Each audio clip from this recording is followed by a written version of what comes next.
Hello! Hello, You've everybody. seen The Last of Us. What's happening? Where am I? Ha ha ha ha ha! I have the captain taken now. control. You kept Daddy. Yes! Correct. Correct, I kept Danny. We were all talking about what the fuck I'm supposed to be called in this system. I couldn't find it, so we just put Daddy in there. Yeah, I think that's fine. I think that's acceptable. It's not weird in any way, and we're all comfortable with it. You have to ask Daddy for success. Yes, you do have to ask Daddy for success. Hi, everybody. Things are a little bit different. This is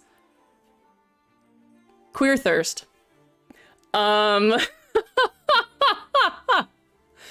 Today. It's still Total Party Kiss, y'all. What did you think was gonna happen? It's still Total Party Kiss. And it's Strange Hungers, but a little bit different.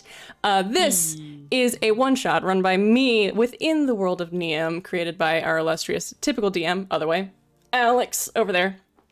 And it's just a fun little one-off, because we're still in summer scheduling hell, but we want to play together. I want to hang out with you. So here we are.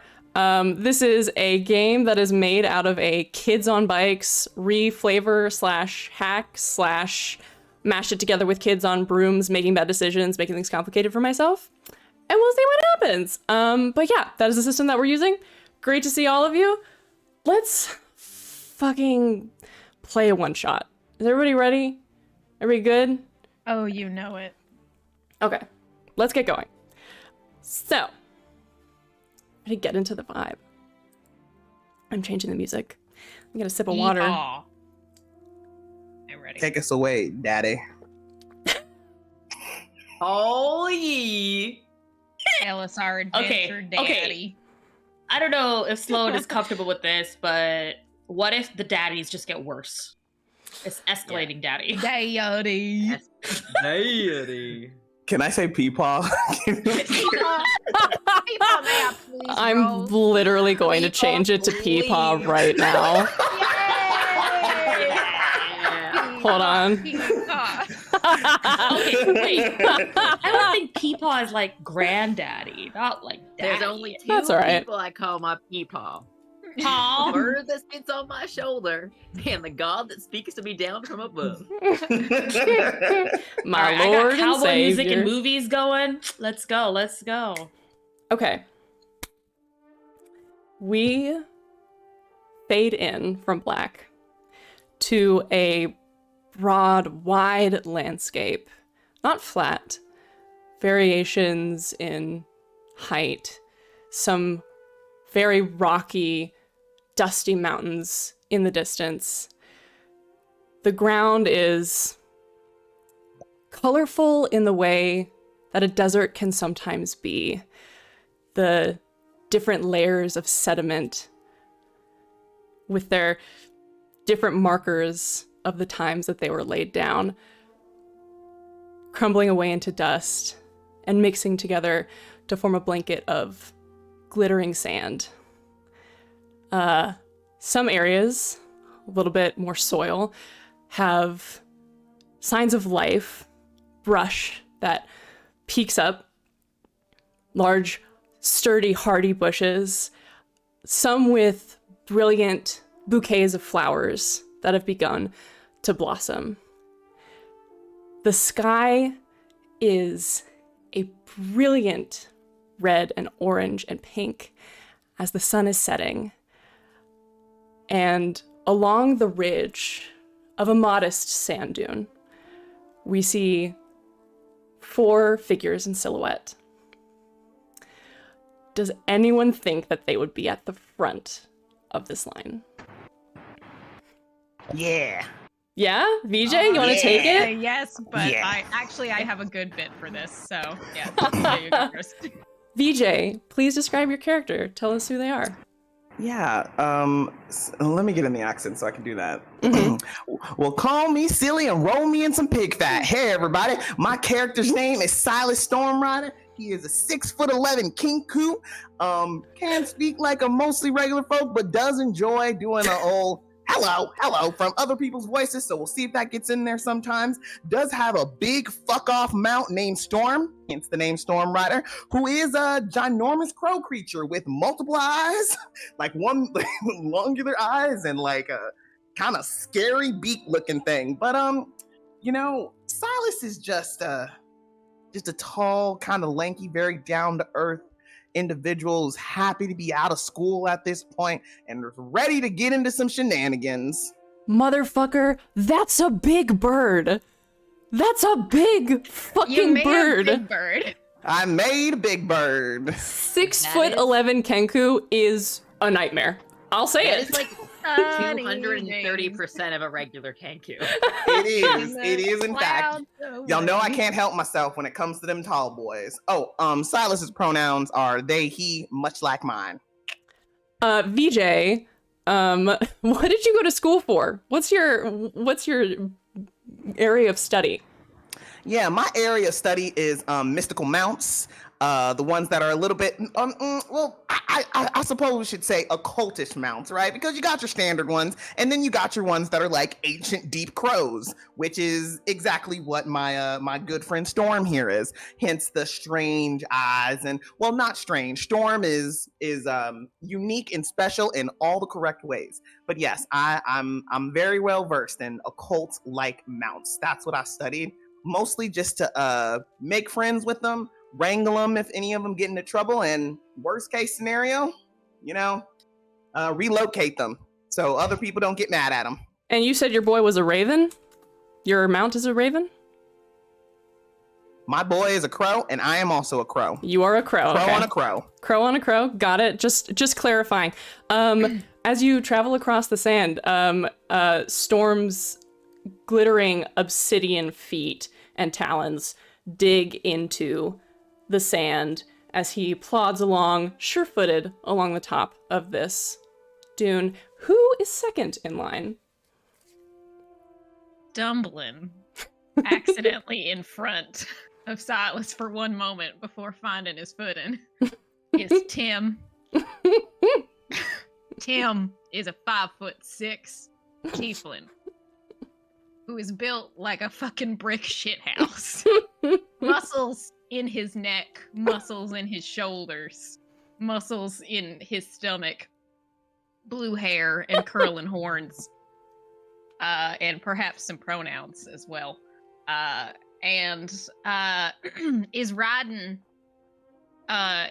his mount, Horse, who is, for all intents and purposes, a horse. This creature is definitely horse-shaped, but kind of in the way that the horse that Bugs Bunny rode was in the shape of a horse. I'll let you all look that up while I'm continuing to describe. And this horse is green, and its face is beautiful, but not in the way that, like, a horse's face is beautiful, in the way that a Barbie's face is beautiful. It has lipstick and eyelashes. And that's my character, and he stumbles forward, him, and he goes, sorry. And at his hip is a wooden gun in a holster. A wooden gun.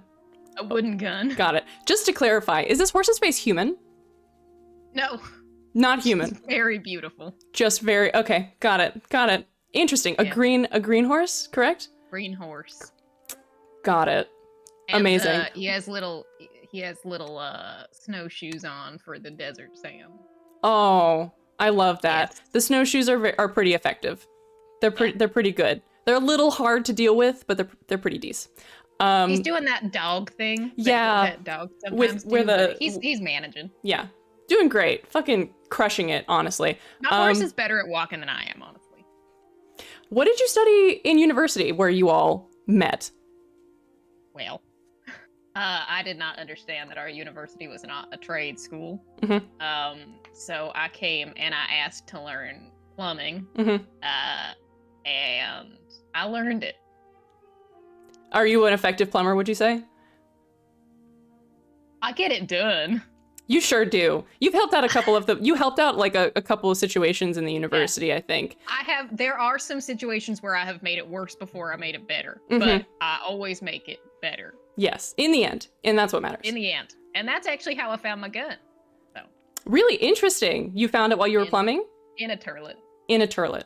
Got it. Yeah, you Yeah. pulled it out of a turlet. Great. Um, I'm sorry.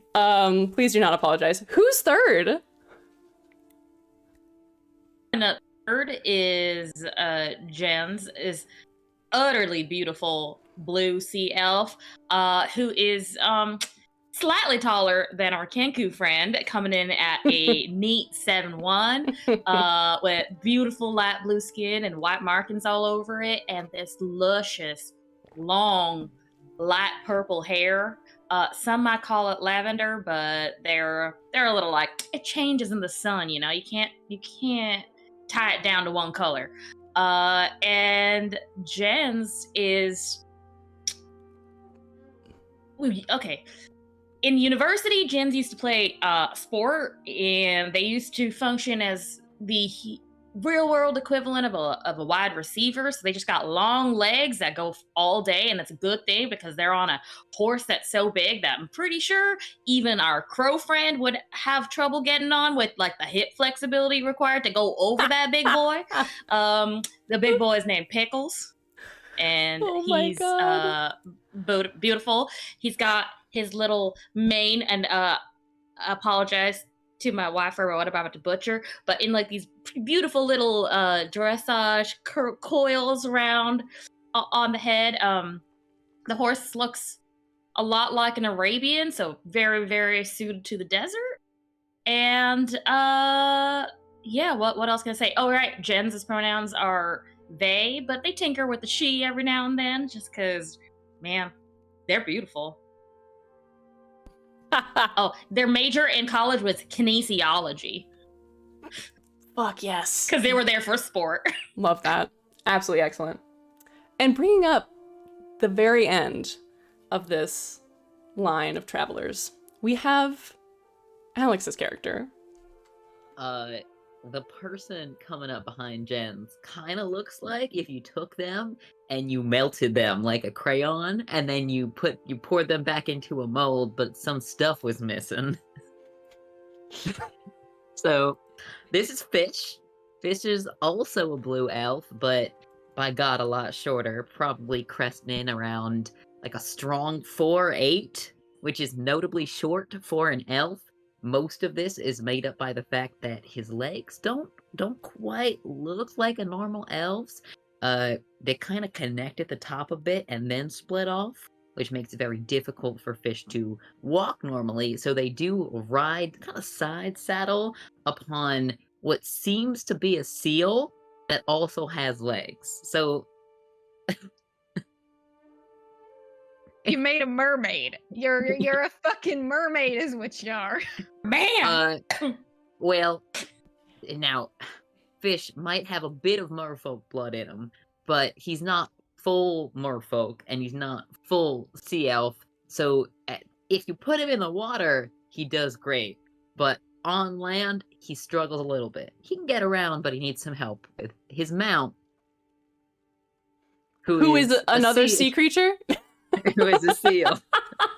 Yeah. Who is a seal. is But the mount related to Asar? I don't know who you're talking about, but that name sure sounds lovely.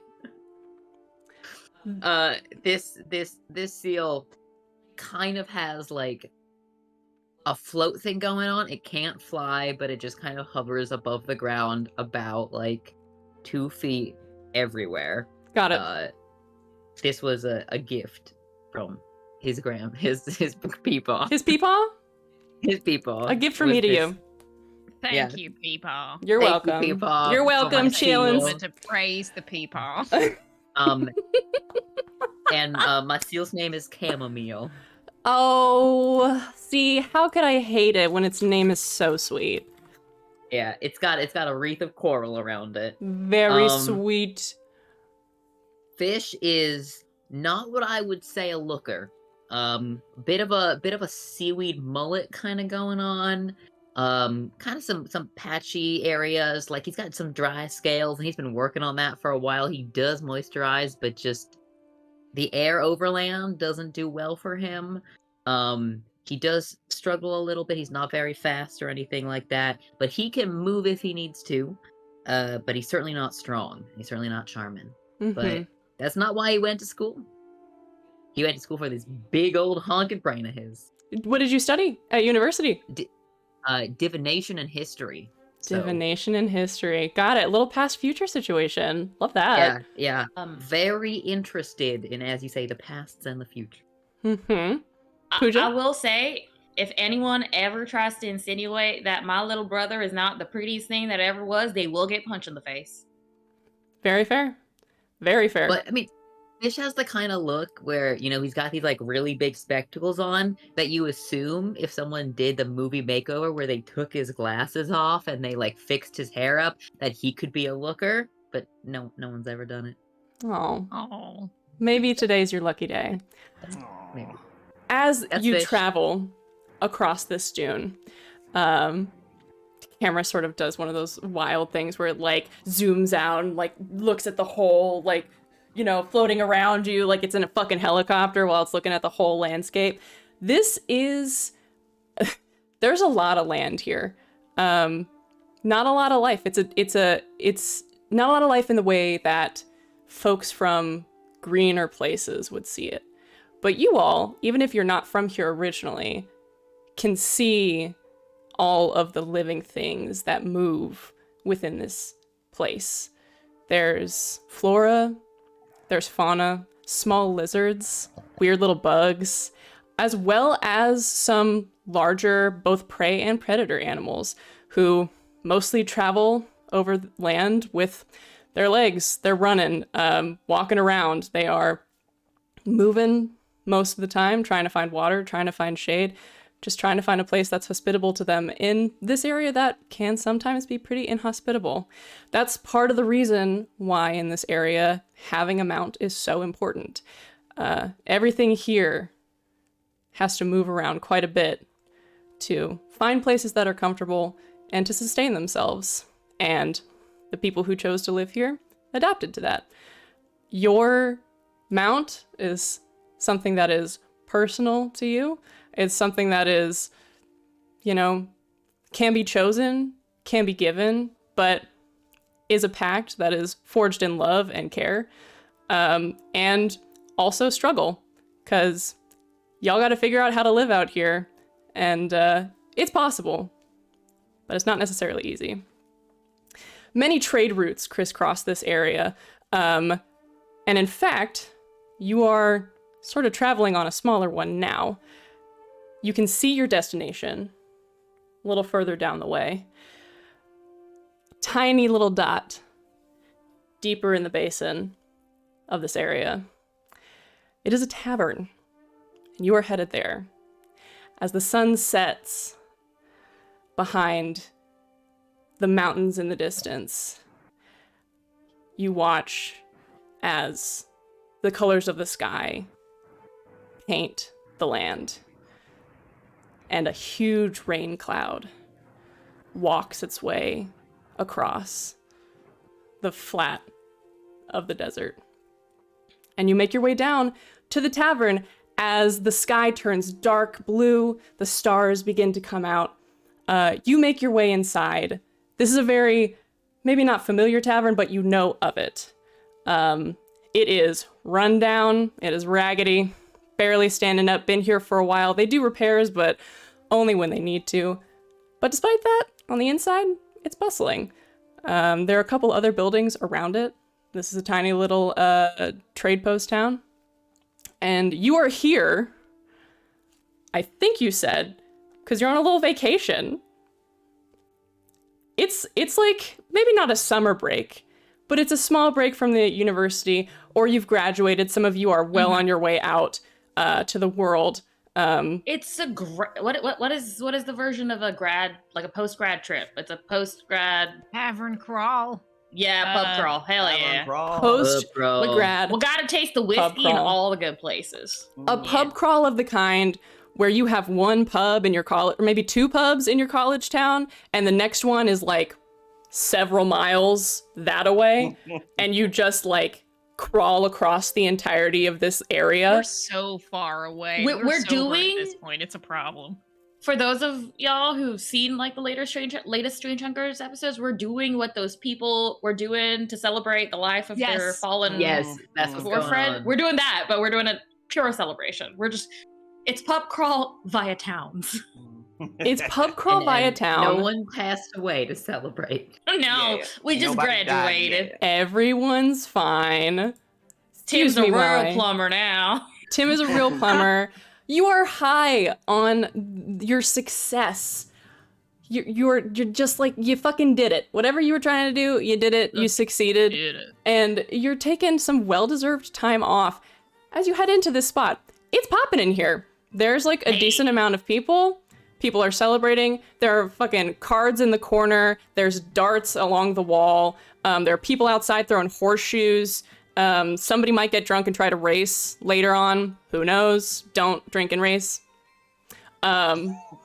But you all are inside this area. It is nighttime. The temperature has changed drastically. As the sun has said goodbye to the world, all of the heat has just begun to like radiate upward and disappear into the cloudless sky above. So you're in a tavern. What would you like to do? I think Silas walks in and it's just like, just out loud, not loud, but loud enough. Well, I need a drink, someone to kiss, and somebody's money to take. What's going first? And just looking around. Silas, I always am so in awe of how you always have a list ready. You must have a list for every situation. It's so impressive. That's really how you stay prepared for life. You just keep them lists up there for any Right. situation. You always seem to know what you want to do with your life. Silas, do you want to roll something for this? Yeah. I feel like this would be charm, I also feel like this would be charm. is my He's personal not opinion. the best at. It's not the worst. Okay. Oh, I think that I tell you what you're rolling for here. What What am I- size is your charm die, bud? It's a D. Big's your charm die. It's a D6. What is it? It's a D6. A D6. Got it. Let me take a look at this. This is I feel like someone who was used to being the center of attention could potentially walk in and receive a very good response to this. I'm going to go ahead and say that this is probably going to be a 7. Just a little outside, but we can see what's up. I could get lucky. You could always explode. I did in fact get a 6, so Fuck I am yes! going to roll my next Yes! little guy. Exploded. In Kids on Bikes, if you roll the highest number on your die, the die explodes. You get to roll again and add that. What'd you get, bud? Tell This me. is my lucky little boy for the rest of the day. In total, I got a 9, You 6, and a 3. you got a 9. Hell yes. Absolutely. You walk into this room. You're like, I need a drink, someone to kiss, and what was the third thing? Somebody's money to take. in a Somebody's card money game. to take. And immediately the people who are in the corner with the cards are just like, yay, for just a second. And then they turn back to their card game. They're very intense in it. You see a couple of folks who are sort of scattered about the bar kind of turn around and give you like a look up and down, getting the vibe, figuring out where everything's at. But overall, the reception seems very warm. And the barkeep immediately turns to you and nods to you and gives you a very warm smile. This is a dwarven woman. She is a little bit taller than your average dwarf, very broad. She has like a deep tan to her skin. Her eyes are round and very dark with very like thick, dark eyelashes. And she has this like wavy, dark, like chestnut brown hair that falls very far, like down to her waist and even beyond. With like these beautiful braids throughout and a beard that is kept very neatly trimmed. She kind of keeps it tight to the face. You get the feeling that maybe it's for like ease of access to everything around. Sometimes beards can just get in the way, especially for folks who have dwarven lineages. They can get real long. They can just keep growing. So you have a feeling maybe she keeps it trim. But she gives you a very warm smile and seems certainly very willing to give you a drink if you'd like to walk forward. Oh, absolutely. Goes up to the bar. Name Silas Stormrider. Appreciate, I'd like a good old stiff whiskey, the best you got. Silas, nice to meet you. You can call me Alma. And I think we can do a whiskey. She turns around and begins filling up. She pulls something down from the shelf, begins filling up a drink, turns towards you over her shoulder, and is like, assuming those are your friends that you came in with, can I get anything for them? And she also like turns her eyes towards the folks at the door, so you can tell she's talking to you and sort of like inviting you in. What is everybody else doing? Tim is directly behind Silas because Silas is so big that Tim can pretty easily hide at least height, but maybe not width. And so there's just like the two red shoulders poking out, and then the head comes poking out and nods in response to Amma. Whiskey for you as well? Yeah. Yep, that's what I want. Fabulous. All right. And for you folks back there, come on in. Jens walks in and is like, make that 3, please. Absolutely. Could I have a G&T neat, and could you salt the rim, please? Salted rim. Are you a monster?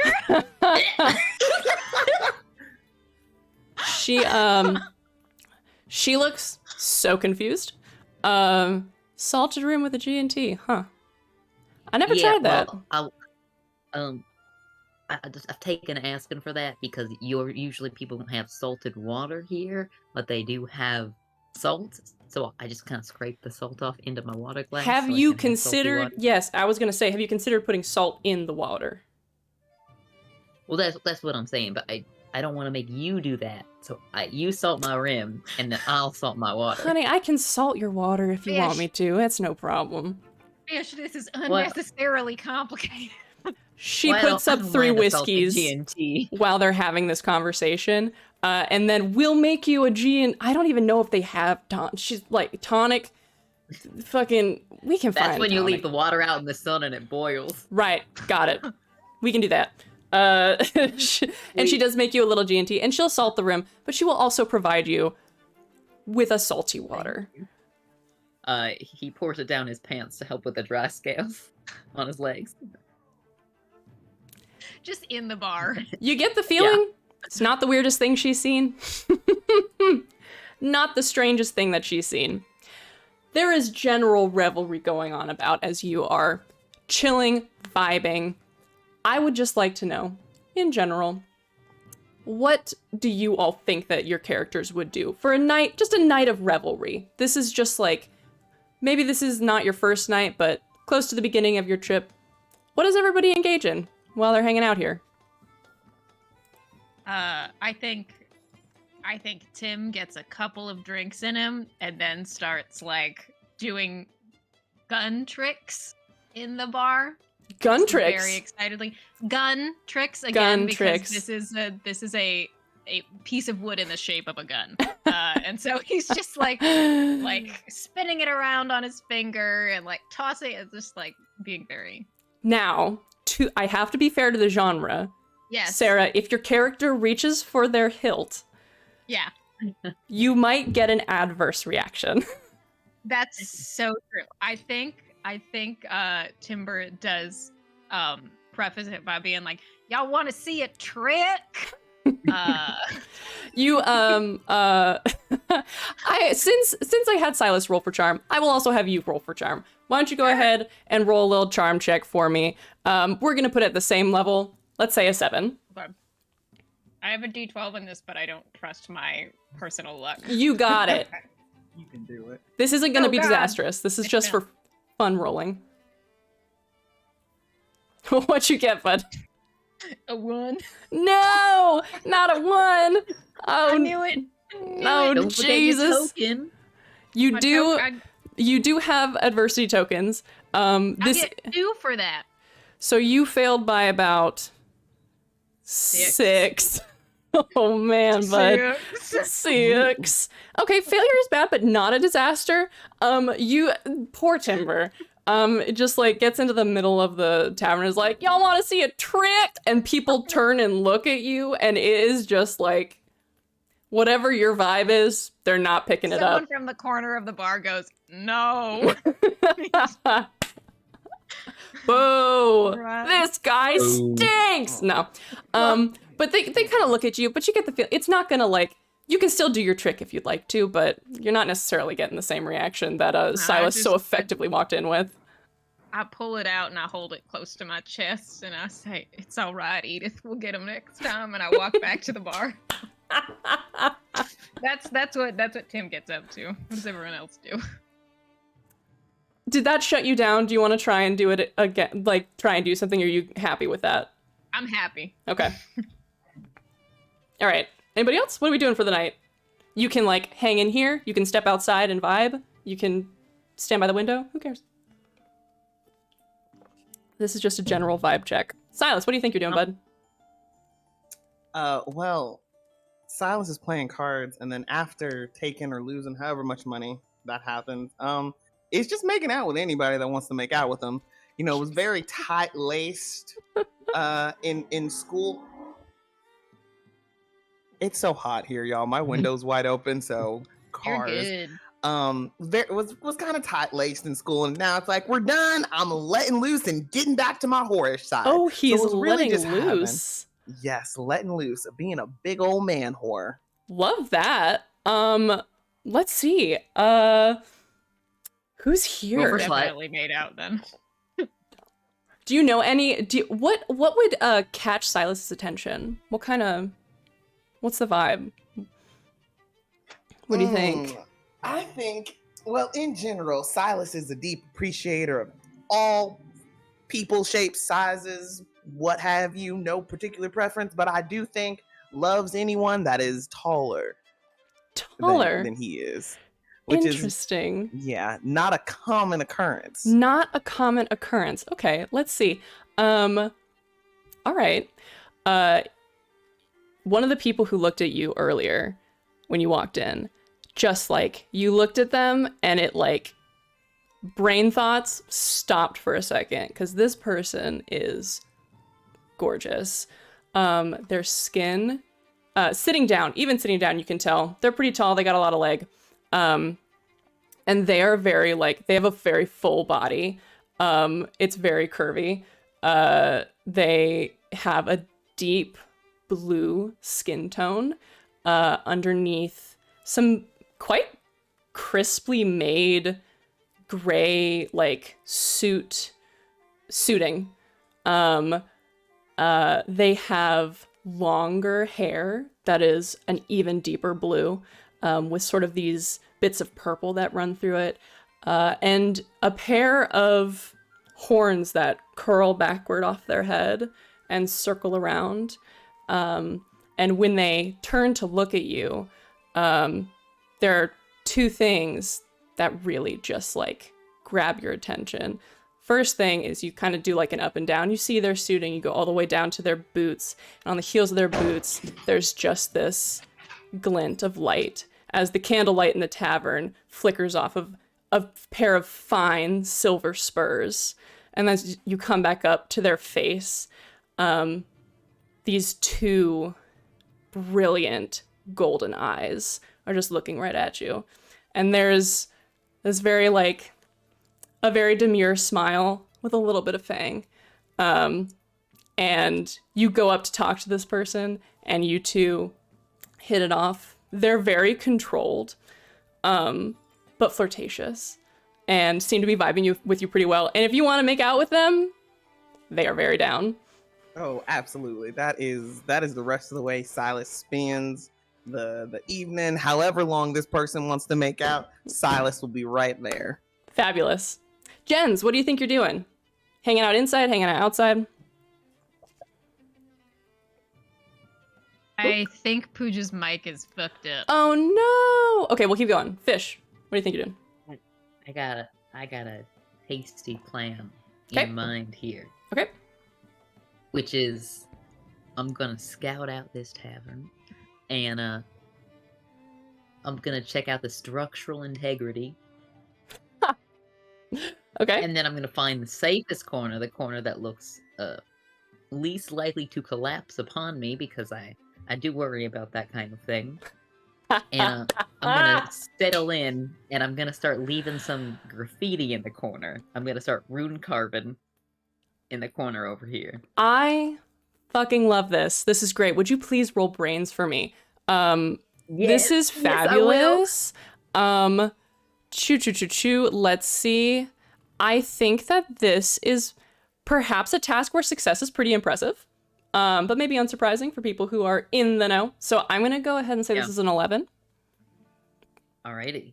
I'm trying to help this tavern out a little bit.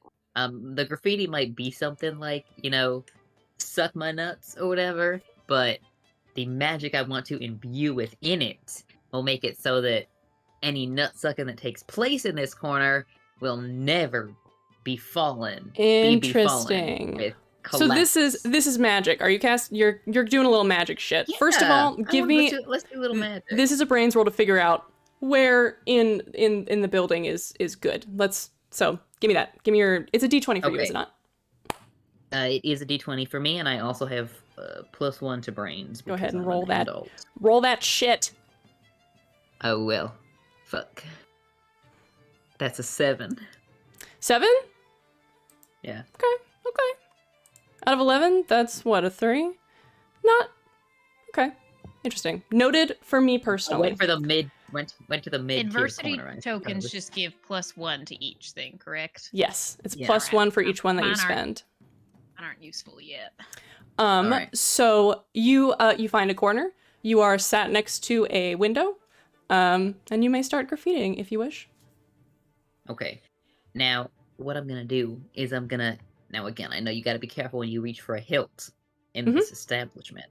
So pull it out real slow. Yeah. From my back pocket. But I've got this beautiful little whippersnapper. It's a long carved piece of wood. Seems to be made of kind of a bleached coral almost, like a piece of driftwood or something like that. It's white, but you can see through the little holes in this wand that there's a strand of gold that runs through it. Love It's it. a very nicely made, elegant construction. I'm going to heat up the tip of it as I engage in this carving. Oh, okay. So that's pretty small. I think that's actually. I think that's pretty easy. Let's just say that you do that, because you're doing a little carving. But what you are actually trying to accomplish is you're trying to help this place out, make it a little bit more sturdy. And I do believe that uses a grit stat. It says your grit stat is used to cast magic when you want to keep someone safe, either mentally or physically. Yeah, I think that makes a whole lot of sense. Now I'm trying to find. So what's up? Oh, I said sweet. Okay, so this is probably unnatural. Could happen, but not naturally. So that's a +3. Area of effect is a classroom or bigger, definitely. So that's a +7. So we're at 7, 8, 9, 10. You want this to be permanent, so that's a +6. So that's 16. And then experience with this. How experienced are you with this spell? It does not have to be permanent. Doesn't have to be permanent? No, it could be just for a little bit. How long you think? Hour long, day long? What you want? Day long. Day long? Okay, so that's a 13. Cool. And have you cast the spell before? Yeah, I think I've cast it on my dorm. Okay, so let's say that this is probably a 14. So when you roll magic, you roll the die that you have, but you also get a d4 to add to that. So go ahead and roll your grit, and we'll see how this goes. Excellent. Now, my wand gives me a +1 to grit, and I've got a d12 in it here. And then I add a d4, you said? Yep. Okay, here we are. That is a 13. You want to spend an adversity token to make that successful? I don't know if I have any yet. And I You haven't do. Failed. You start with 3. I start with 3? We all start with I 3. would like to. Oh my I would like to god, do wait, that. I have so many then. Absolutely. Okay, yeah, then you succeed. It says, but just barely. But, you're concentrating. It is taking a lot of concentration, but you're doing this. So you're kind of fortifying this entire spot. which is This sick. is just a little something I like to do when I pass through a tavern, simply because I know that the architecture in the overland is not always as sturdy as it is in the down below, Hmm. and I am I am afraid. You're a nervous boy. That's perfectly acceptable. Jens, are you back? Am I back? Yes, you Yeah, are. you're- Okay. You're quiet, gonna- but Am I? You're on I'll your have to fix that. headphones mic. Yeah, I can hear I'm you. on my headphone mic because I think Discord stopped recognizing my mic, and I can't fix that without Boo. restarting Discord, and I don't want to do Bummer. that mid. bummer. But you're Yeah, sounding game. okay on my end, so. Okay, I can actually raise my input volume. Let me know. Does this sound better? Yeah, that's good. Cool. Jens is unsurprisingly pretty uncomplicated, and so they just want to get drunk. Fuck yeah. And so yeah, they're up there, but they're real friendly. So they're having shots, buying shots for anyone who comes up. And I also think Jens is just that one of those people who's so hard not to notice, and once you notice them, it's real hard to look away. And I think just being real pretty, being Barbie level pretty, like that horse, but on a person, just real Well, works like out for them. Jens looks like my horse. Yeah. You and Jens Horse was have a like- deep bond. Yeah. And so I think Jen's getting drunk, making friends. I don't know. I don't think they're out there trying to kiss people, but if people are trying to kiss them, they're real friendly about it. They're like, all right. Yeah, I think you probably have a couple Okay. of folks who come up to you and are like very interested and like just very interested in getting to know you. Oh, yeah. A muscular human actually. Mhm. Sort of like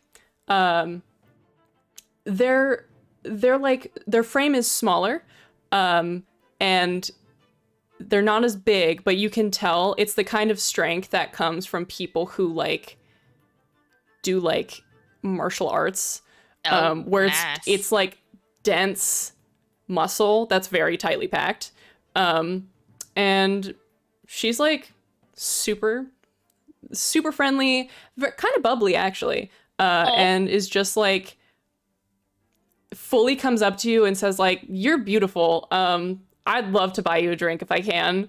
I'd love that for me too. It's not often I get bought drinks by beautiful people. And it's just what? Beautiful is great. Beautiful. Beautiful people. Yeah. And I think, Jen's just having a great time. Jen's is very muscular, just by virtue of being a sports person, but their muscles are definitely more of the lean, thinly stacked muscle. So they don't look big, but that person can move their body real fast. Also, just by virtue of being as tall as they are, they just have a lot of muscle on them, like comparatively. You gotta have a lot of muscle to hold up all that. Exactly. Yeah. Sometimes you got to work out so you don't wake up with an aching back. Yeah. And so yeah, Jans is just gonna they're just a real nice guy, and of course, as they're drinking and flirting and all that, they have to look over, see how their little fish is doing. Make sure he's having a good time. This happens in every tavern. Fish has not had his first kiss yet, by the way. I know he's graduated college, but he has not had his first kiss. So he's like, you got this, Sibby. Buddy. Does well, okay. Well, in that case, at some point during the night, Jens will ask the charming person who bought him a drink if they have a friend who's real into the intellectual conversations. Because they know a guy. Oh, He's just the sweetest guy could be. I actually, I'm kind of traveling on my own right now. But I think there was a guy that was here before. But the thing is, he's like reading, and she points to the corner, and there is another looks maybe elvish heritage, dark skin, round glasses that sort of flash in the candlelight as he almost like feels the attention and looks towards you. So you can't really see his eyes. But he has like very like noble features, a chiseled jaw with like a little, there's a little bit of stubble, but it's clean like around the mouth. Sort of, I would say, like maybe like the beginnings of locks. Like he's like sort of just started and like restyled his hair that way. And is in kind of like shabby clothing. He looks maybe he kind of has the like shirt sleeves rolled up to the shoulder to the elbows, trouser pants with the suspenders, and he does have a very large tome in front of him, as well as a stack of 2 more to the side. Oh my god! This person, your friend who you've been making out with and talking to, is like, yeah, I met him before. His name's Lionel. He seems really nice. I cannot for the life of me remember what he told me he was here for, but we got breakfast together yesterday because we ended up staying overnight, but he might be interested. Ooh, all right. Hey, Fishy, come over here. Real quick cut to Tim talking to a Silas who is totally involved with this person that they are with, pointing to Lionel in the corner, like, what do you think? Do I have a chance? Cut back. Yeah, because, at this point, Jens has pulled Fishy in. I think Jens sitting down on a stool is still probably taller than Fish. Yeah. And it's like, hey, Fishy, you want to do me a favor? Could you find out what that gentleman over there is reading? Sure, Sibby. I can do that for you. Oh, and also, the more detail, the better. The more detail, the better. Well, nice to hear you're taking interest. I mean, I can't promise I'd understand any of it, but you will. So you should go get it. Well, that's what I'm here for. I do the understanding, and you do the everything else. And all right. It gives a very brotherly sports ball tap on the butt as you walk away. There's no ass. Oh, I gotta get bro to squat. It's really, yeah. Well, the way his legs work, it's hard for him to squat. He can walk, but he can't squat. So. Oh, buddy. All right. You gonna go and try and talk to this guy over there? Okay. Tell me your approach. What's the vibe? Also, Timber, I would like to know what happens as this is happening. Timber takes 2 steps forward and then sees Fish going over and goes, oh, dang. Goes back over to the bar again. Damn it. Silas stops making out with this person, just like, listen, Tim, if you're interested, I'm very much a believer of giving people choices, and maybe it'll turn into something fun with the 3 of y'all. So maybe they'll have a conversation. I don't know how. Just go see, and then goes back to making out. You think Fish should do that with me or for me? I see. He's just so smooth and suave. It's the scales. It's the scales. Definitely the scales. Timber does not differentiate between necessarily physicality and personality sometimes. Yeah. Did anyone? My approach is I go over and I point at a book and I say, what are you reading? Oh my god. Okay. Seduce him, why don't you? I gotta... Okay, alright. Let's just RP this out for a little bit. Right now. Yeah, I want to let you know I have a D4 in charm. Oh, shit. Do you want to roll for this? No, I don't even necessarily want to roll for it. That's just like the approach that I'm bringing to this. Got it. I bring a sort of stranger D4. On the subway D4 charm energy to the conversation that people seem to really appreciate. Okay. Exactly. Okay. You point at the book. What are you reading? Lionel looks suitably a little surprised. he creates a little space between you by leaning back in his chair and looks up at you. As the sort of flash in the eyeglasses fades away, you can see that he has some very dark eyes that are just like animated in the candlelight. And he looks at you and is kind of like, I'm reading, who are you? My name is Fish, and we both have glasses. That's so cool.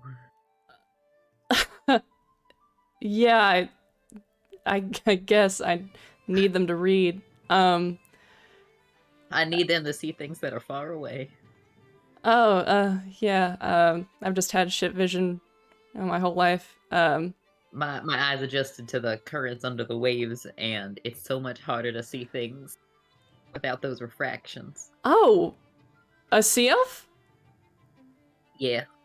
That's really, really interesting. I had no idea that your eyes, I mean, I never really thought about that.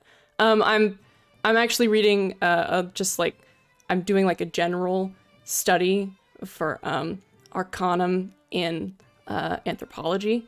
And, I'm kind of doing an overview right now. It's kind of a step away from what I've usually been studying at school, but I'm kind of thinking about a major change, so I thought that I would, give it a look and see.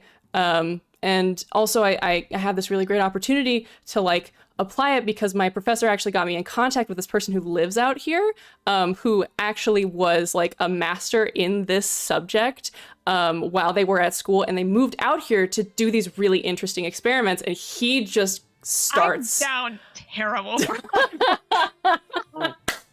At one point, Fish leans over, like, looks at the title of the book and the author, and as Lionel is still talking, turns around, leaves, goes back to Jen's, and goes, he's studying Arcanum in Oh my fucking god. Amazing.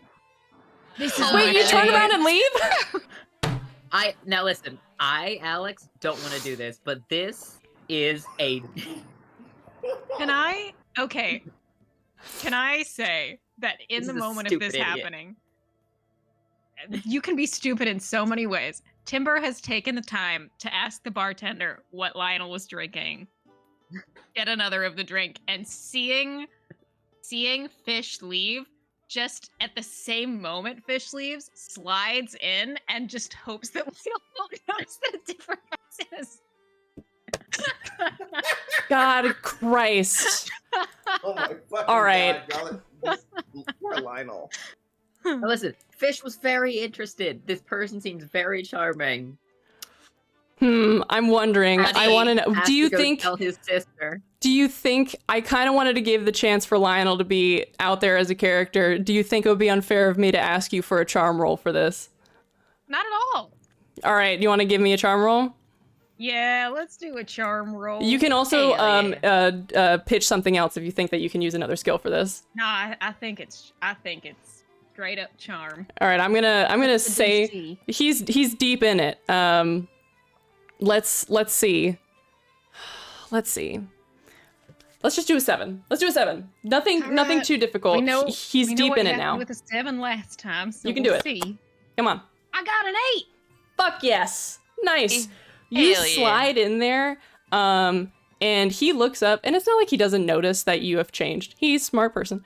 He looks a little confused, but you are looking at him with interest, so he just like Doe eyes, yeah. he just assumes that you're like friends with the other person and continues to like continue on, and he just goes.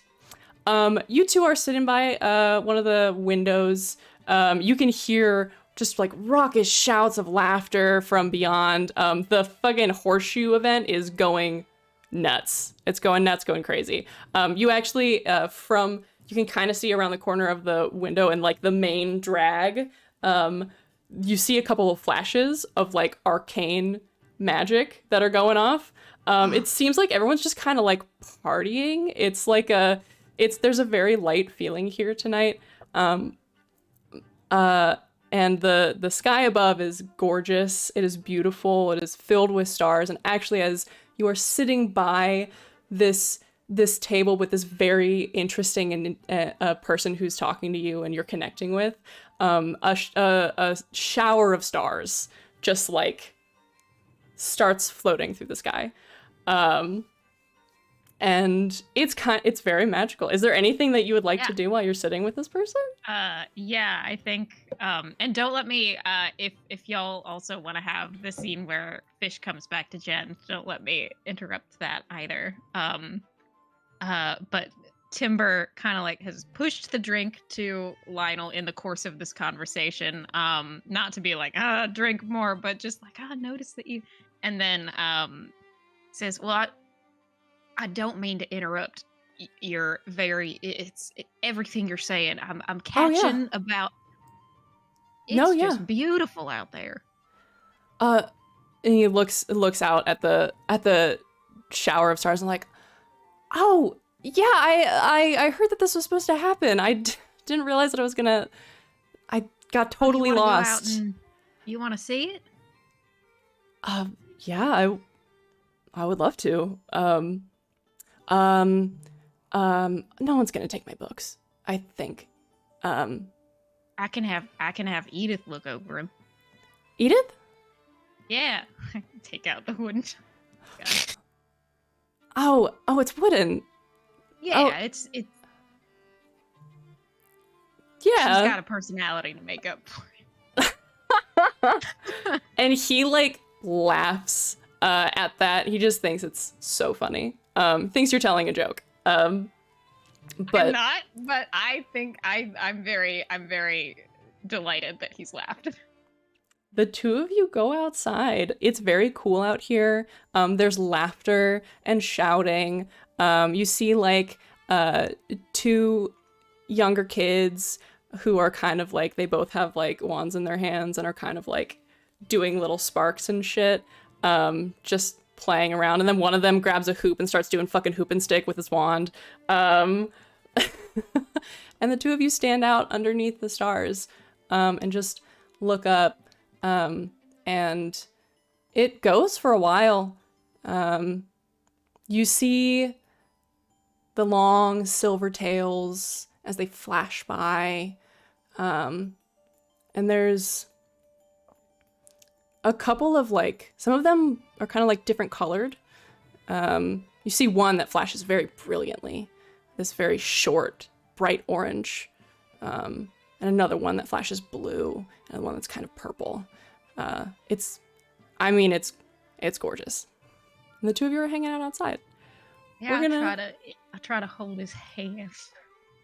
Oh, I think when you go to hold his hand, he kind of like feels it and will like kind of grab your pinky and give it a little squeeze before pulling his hand away, but he will step closer to you. Oh. So you're like shoulder to shoulder, not holding hands, but like he's staying close to you. I take it. Anyone else? Anything happening while that's happening? Yeah. What does Fish come back to Jen saying? Well, he was reading a real interesting book. It was about the history of Arcanum and anthology. It was written by a Professor Woodsley, and before you go on, bro, just a question. Did you find Lionel? Was it attractive? I didn't. Fish like goes and looks over at him again where he's talking with Tim. They're walking out the door. Oh. I hadn't noticed. Oh, I mean, well. Yeah, sure. I Definitely. mean, that's okay. If you don't gotta feel it just because they like the same things you like. That's totally cool. But here's the thing. Yeah. Seem pretty cute, I suppose. Well, didn't have gills or nothing, but I think that catch is walking out the door. But if you ever feel you feel a little tickle in your tummy when you're talking to someone, you should keep talking to them. They might feel the same way about you, bro. I gotta tell you something, Jens. Yeah? I just have this feeling inside me, like, if I get nervous when I talk to people that I think are interesting, and then I look into the future, a little bit, and my divination professor always used to say, you can't look into the future for everything, because, you'll never reach it if you're Aw. thinking about it so hard. But the problem is, I look in the future and I just see me and you, and that's what I know, and that's what I got. And so I don't try too hard to add other people into that, because... Well, I get that. You and me, bro, we're forever. But that doesn't mean we can't have some fun along the way, right? I suppose. I mean, of course, unless you want something forever, in which case, I'll help in any way I can. I But- appreciate that. I mean, forever's a long time, It sure is. But yeah, so don't worry about it too much. But I appreciate it. All right, well, come here and have a shot with me. All right. Little fuzz. You two are having shots. Silas, you honestly, you're entertaining the whole bar at this point. You're kind of like, if you want it, you've got people's Yeah. attention. You're like killing it. I don't know if there's anything else specific that you wanted to talk about. Does this place have rooms? Like, is it like a tavern? Like, is it an inn or is it a bar? BJ's setting a record for amount of time it takes to have sex with a character under a GM. Land speed record for fucking an NPC. There can absolutely be rooms. Yeah, then honestly, I think what happens is Silas just be like, while I'm enjoying what we're doing here, perhaps I could get you in a room in which there are no others. Man. This person, I don't know. Do you have a name that you like? I do not. Okay, then we are going to call them. Let's see. What's a good little name for a Tief? We are going to call them Misery? Misery. I was gonna go with ambition, but misery is much more. Misery is great. Misery just like smiles again. Again, they are very controlled. They seem to fully be enjoying your company, and they say, I think I would like that very much. Yes. And you Silas will can pay for whatever the room is. easily procure a room. You'll slide a little gold across the bar, and you take Misery sort of like offers their hand to you. You take their hand and begin to lead them to the stairs. And in this moment, I would like to ask if anyone here thinks that their character is more, I would say, on edge, more typical to like notice things, sort of like in tune with their surroundings. Totally fine if the answer is no. But if anybody thinks that their character is kind of like, perceptive. Anybody? Anybody think? Only if something pops up that ties into a superstition. Jens, see, here's the thing: you can't be a good sports ball player unless you believe in your superstitions. Whether it's like you never wash your jersey during the season, or you always touch the grass before you walk on the field, what have you. And so, Jens has accumulated a bunch of superstitions over their life, and sometimes there's weird ones. So if it's something like, if somebody ever walks into a room and spins 3 times once they get in, like, that's a demon. What about I would say a Spidey's? Fish probably, Go ahead. Fish probably would be pretty good at noticing things as well. Okay. In this moment, Timber, you are outside looking up at the stars with Lionel. He's hanging out there. Jens, you and Fish are together. Silas, you are like setting your foot on the first step of those stairs going upstairs.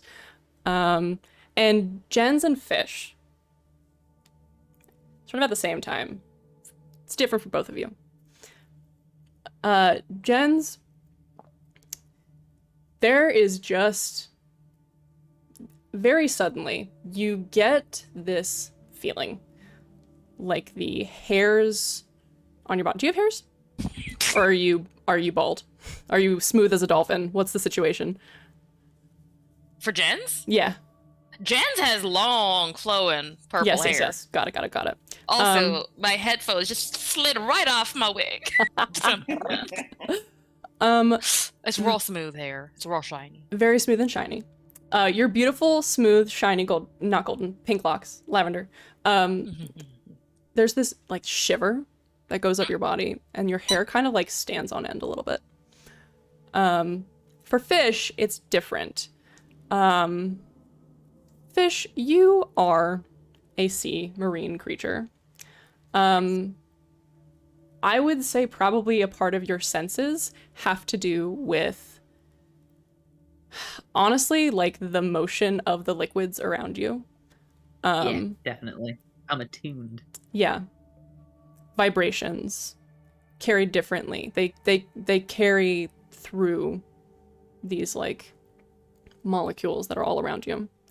And you feel this very distinct thump sound, feeling, vibration.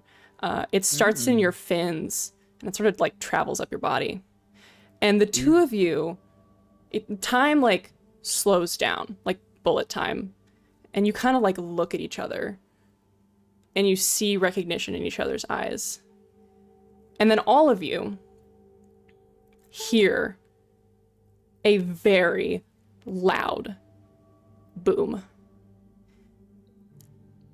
It is so loud, it sounds like it should be almost right next to you, but the way that it sounds, you can tell that it's far away. And it comes from Timber and Lionel, it comes from behind you, like it's coming from past the building.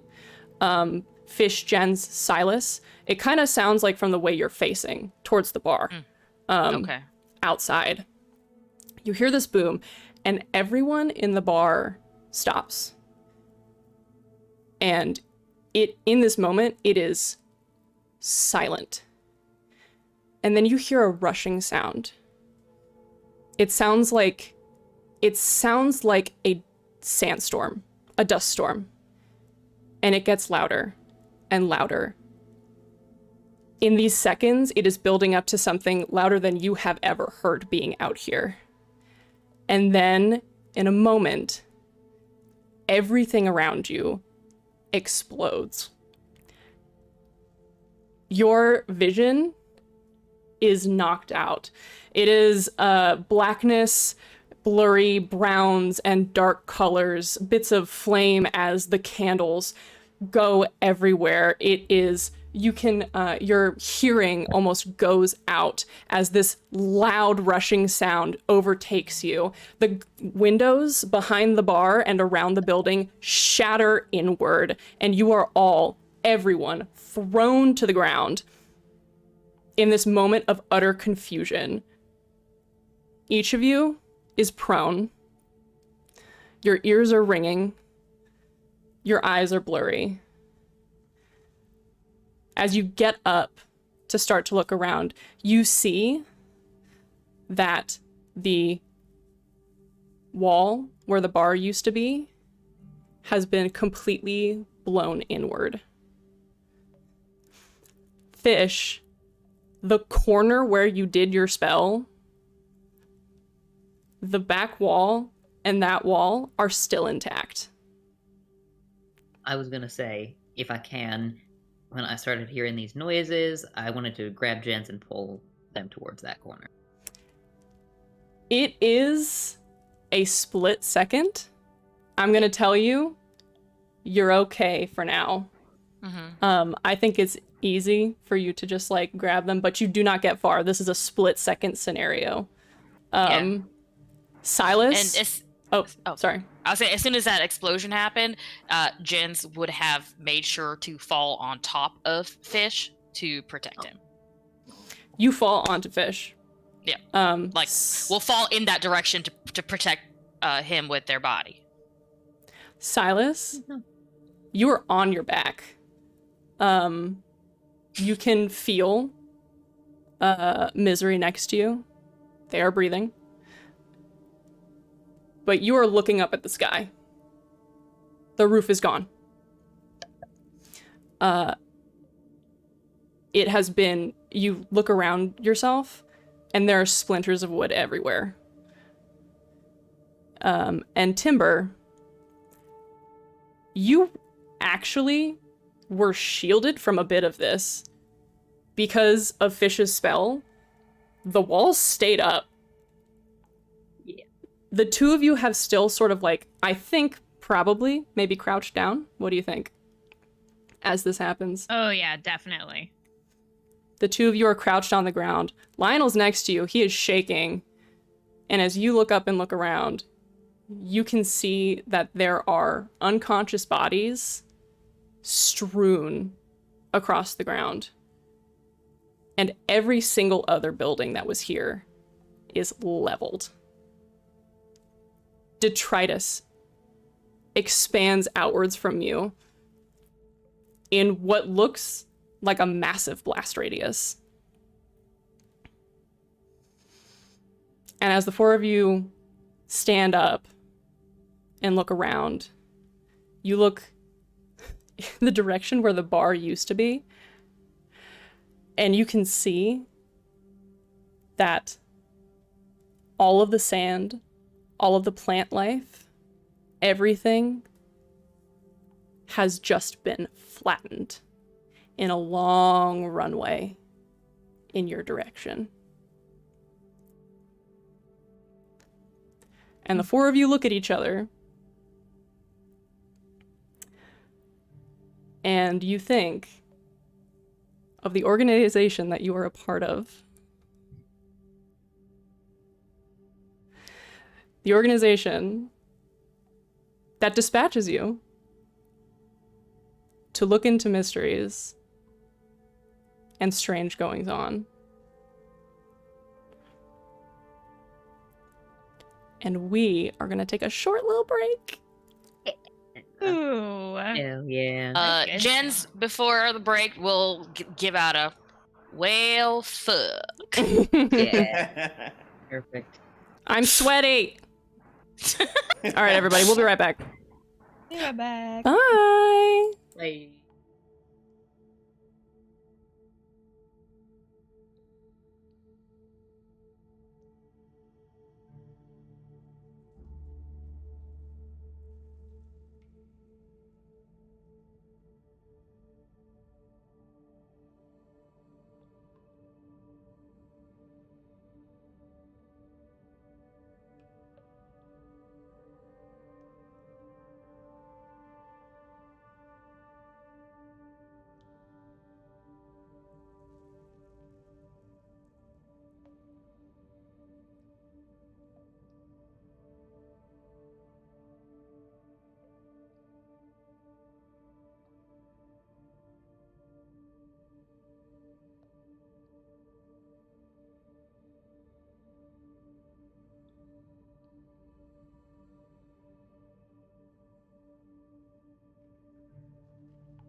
Hello again. When last we left off, a massive explosion had just leveled the entirety of this little trade spot town. You all have managed to... Not the entirety. Not the entirety of it. There is a single... Due to Fish's incredible magic, 3 out of the 4 walls of the bottom of this place are still there. Second floor has kind of been blown to bits, but like there is a square there. And Alex, when you started talking about doing that, I was like, you have got to be fucking kidding me. Because a huge part of this was going to be like, the fucking building explodes. It was awesome. It was great. I got most of it, but that's all right. I loved it so much because like, this is one of those things where you're gaming and shit just happens randomly and it all comes together to make such a cool little moment. So loved it. But anyway. I didn't get to tell you, Sloan, before I don't interrupt you, but everyone else got to tell you their fears. Fish is afraid of collapse, so he is currently facing his fear. Oh, interesting. Take a look at the rules for that. Yeah, buildings wouldn't really like break in the ocean, so it's like things breaking, like falling on top would be scary. So yeah. Oh fuck, dude, that's important actually. I've got the rules up for it. Shit. You're probably in like... Sorry for interrupting your... Please do not be sorry. That's a really great point. Because the rules for fear have like steps to them. So that might be relevant coming up here in a second. But anyway, the 4 of you have managed to stand up. You are sort of adventurers and you are all looking at each other and have this realization of some weird shit is going on here. And, you might be some of the only people equipped to handle it. I will say in this moment, there is a lot of shit just strewn. There are bodies. Some folks are like underneath rubble. Since we have named a lot of NPCs here, not going to kill anyone, but there are a couple of people who are looking a little rough. So if you'd like to take a moment here to try and help out, you can do that. Otherwise, we can shift into something a little different. What are your thoughts? No, yeah, definitely. I think Tim looks around and goes, oh shit, and is going to make sure Lionel's okay before he goes to try to like lift up some boards and help some people up. Yeah. Lionel nods to you. He looks very, very stricken and looks back towards the building. He's like, my bucks, are you okay? I'm all right. I'm gonna go help the people out here. If you want to go check in with your texts. Yeah. And he's gonna run back inside. What is everybody else's plan? Just to get an idea of where we're going. Fish is continuing to try and pull his sibling towards that corner. Maybe also gesturing to some other people, saying like, "Get some shelter. This place is warded." But he's pretty afraid right now, so not doing a great job at it. Cool. Silas, any plans? Sorry, I'll come back to you. Yeah, Silas is gonna help Misery up, make sure everyone all right, and then start lifting stuff off people. Fuck yeah. Jens? Jens is gonna go to the corner with Fish, and depending on how Fish looks, if Fish looks okay, they will try to go help Silas with the lifting of shit. If Fish is like, because I'm assuming, I don't know, Jens would know of this fear, you think? Yeah. They're also going to very much put their brother first, and if Fish looks like too shaken for Jens to be away, they will stay there. But if not, they will go help. Let's start with Fish and Jens. Fish, you are pulling on your sibling to try and get them towards that corner. Jens, I'm assuming you're moving along with them, or him, as he's pulling you along. Yeah. But nothing is collapsing currently, but there is wreckage all around you. I think we should take shelter. I don't know if something else is going to happen. If more things are going to come down, I know this place is safe. Maybe we can all just kind of huddle. I know, bro, but we gotta... People might be trapped or hurt. If you're okay, I could go try to lift some stuff off of them so that they can get here to you and you can help protect them. There's the initial fall, and then there could be secondary or tertiary collapses post event. So I'm a little. I know. I'll only go if you say I can, but the more people we get into this corner before those tertiary things happen, the better it'll be for everybody. But only if you want me to, okay? If you need me here, I'll stay here. You could bring a few people kind of on the edges into our vicinity. I think that would be helpful. All right, I won't go far. If you hear anything at all happening, I'll be right back, okay? Okay. And Jens is gonna go start trying to lift stuff off of people. Fuck yeah. Okay. So Jens and Silas, you all are kind of trying to do the same general action of lifting shit off of people and like finding people to help. We're gonna start with Jens because you were just up. I'm going to ask you, this is probably going to be a brawn in terms of just like raw power. There's a lot of stuff around here. You can see that a couple of folks have started to gather their wits, and there are now out of the strange dead silence under the dome of stars above you, people are starting to shout and call for help. And you pretty easily find a group that is like working on a pile of rubble that seems to have piled upon another person. This shit is heavy. You know, it's mostly wood, but there's a little bit of stone in here as well. So I am you've got a couple people helping you, but they're just normal folks. You're pretty ripped. This is probably going to be, I would say, a 12. Okay. If you want to get this person out from under. Yes, and Jens has a +2 to their brawn rolls. Fuck yeah. So, and it's a d20, so fingers crossed. As you are running towards this this group of people, you hear a sharp, loud neigh behind you as your horse comes up behind you.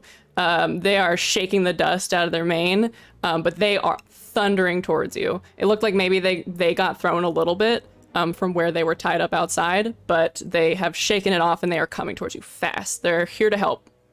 All right, Pickles, let's go. And as soon as Pickle comes in, we get the Legolas from that Lord of the Rings movie where he just like catches on and like swooshes on while it's running. No slowing in momentum. Fuck yeah. We're on a mission. You take off and you're gonna run up. You can, if you have a feature that lets your horse, what'd you get? A natural 20. Fuck yes. Roll it again. So that's a 22 to start, plus 12.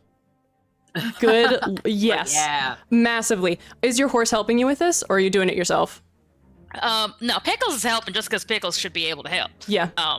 But do you want to lift it, or would you like your horse to give you a hand? I think it's gonna be mostly Jens, but like Pickles, like, you know, puts their little head, their giant head in to kind of like help brace things while Jens is pulling the person out, things like that. Fabulous. You walk out the front door of this currently only 3-walled building. Your horse, you see the people in the distance crying for help. Your horse has come sprinting at you.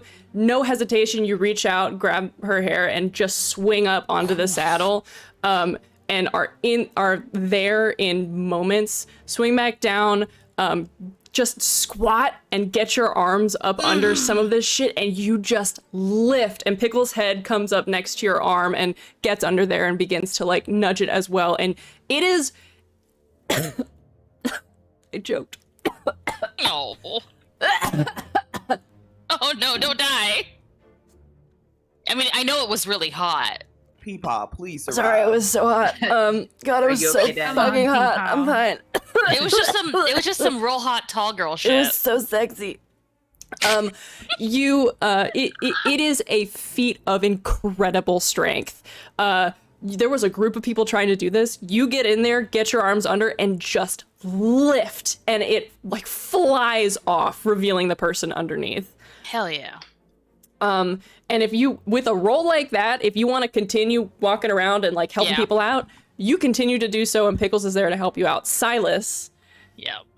there are plenty of other people that need help as well. And as you are there with Misery, you hear like a just the loudest, it's kind of scary. Imagine a crow that's massive and how loud that bitch is.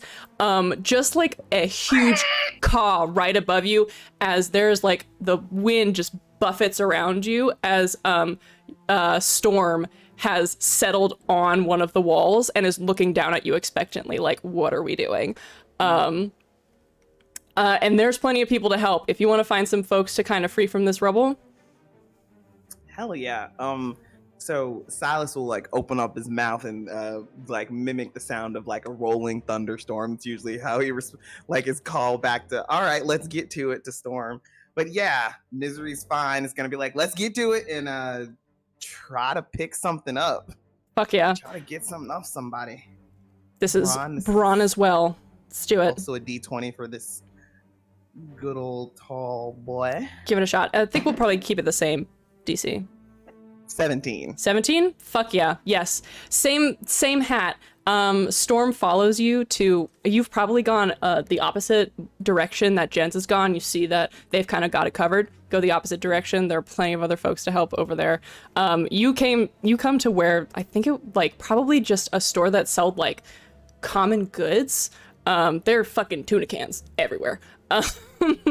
And some of the folks who were hanging out around there, shopkeep probably just like closed up shop hanging out front. You come upon a group, probably their family, just kind of like clawing at the rubble. And you are able to come in and Storm. Honestly, Storm's pretty fucking big.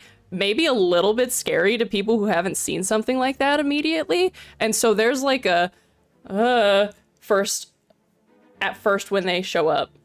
He's super friendly, as a mom, just here to help. Ain't that right, Storm? Let's out this god awful sound just to try and be like yes, but it's just doesn't do like comforting very well. Some of them actively back away. They're in a very heightened state. Some of them actively back away from the rubble, but Storm and you just get in there and he actually like grips some of the rubble with his claws and like lifts away, and then you get in there with the rest of it and are just like, you pull this person free. They appear to be unconscious, but as you do so, the rest of the family kind of steps forward and sort of pull at them, and it's tough. They're still scared, but this person, what you assume maybe to be their spouse, looks at you and is just, they look very grateful to you, but they do retreat sort of towards where there seems to be people gathering, closer to the middle of town. Tim, what's up, bud? Hi there. Well, I have a lot of these muscles, but I'm not actually very good at using them. So I'm gonna whistle to summon Horse. Oh yeah, as well.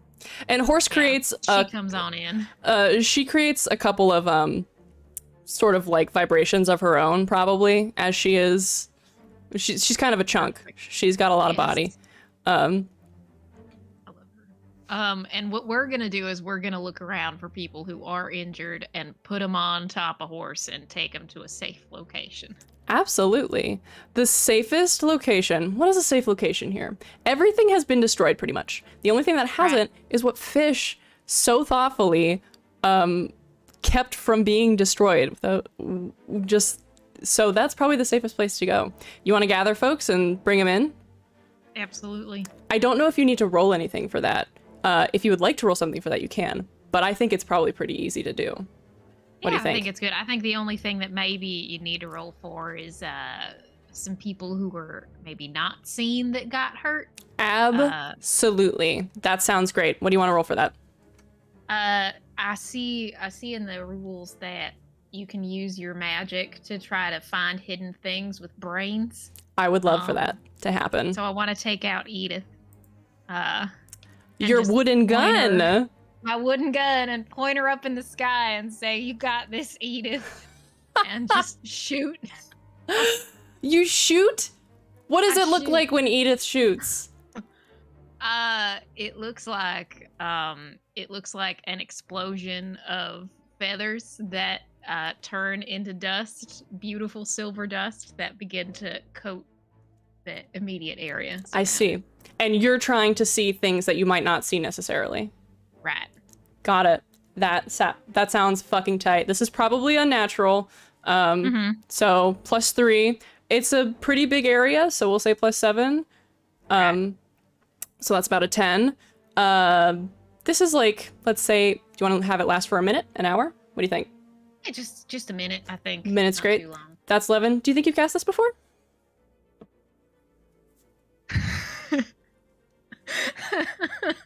Tell me about it. Yeah. I think he's had to cast this during certain tests where there was a really difficult plug in some of the plumbing. Aimed the gun straight in and shot. Amazing. So you have cast this before. We'll call this a 12. So you roll your Right. brains plus a d4. Okay. Plus a d4, and I have my gun is especially good at brains. Mhm. So I don't know what that means. But is that a +1? +1. Believe so. Okay. 12, 11 is the DC? Yes. Say 11. I think. All right, I couldn't remember. 11 or 12. Whatever. We'll see what happens. We'll see what happens. Exploded! Fuck yes. Nice. I got a D6 and it exploded, so let me do that again. Nice. A Nice. 5. That's an 11 just from my die. Hell and then yeah. A 1 on the D4 plus 1 is 13. Good. Okay, yes. You successfully, you pull out Edith and there is this explosion of feathers from this wooden gun. That I don't ask how it works. flies into the air and then just explodes into this fine silver glitter that settles over everything. And you do see the outlines of a couple of people, some who are cowering, some who are buried, and you are kind of able to direct safety efforts in this area and successfully save a couple of folks and are able to bring folks back towards the tavern that you were all hanging out at. Fish, what are you doing, bud? Yeah. I'm not having a good time. I know. So, the way that fears work is that you cannot make planned actions. You can only do snap decisions, which means you always have to roll. You can't take half of a die. And I subtract a certain amount from my rolls depending on how much I am facing the fear. So, kind of leave it up to you. It goes from a -1 to a -3. I feel like if he's in the walls that he guarded, he's probably not actively scared of something falling on him. Maybe just a -1. Okay. But if he goes outside that region, probably pretty freaked out. Okay. So I think maybe if people are brought to him, he can start dusting them off a little bit. Kind of simple stuff like that. Maybe just like some easy charms that you might learn in your first year where you just like, take dust off of people. We can call it a prestidigitation. We can call it that. You all do so. You're doing a little bit of cleanup for a little while, but eventually people are gathered in and close to what remains of the tavern.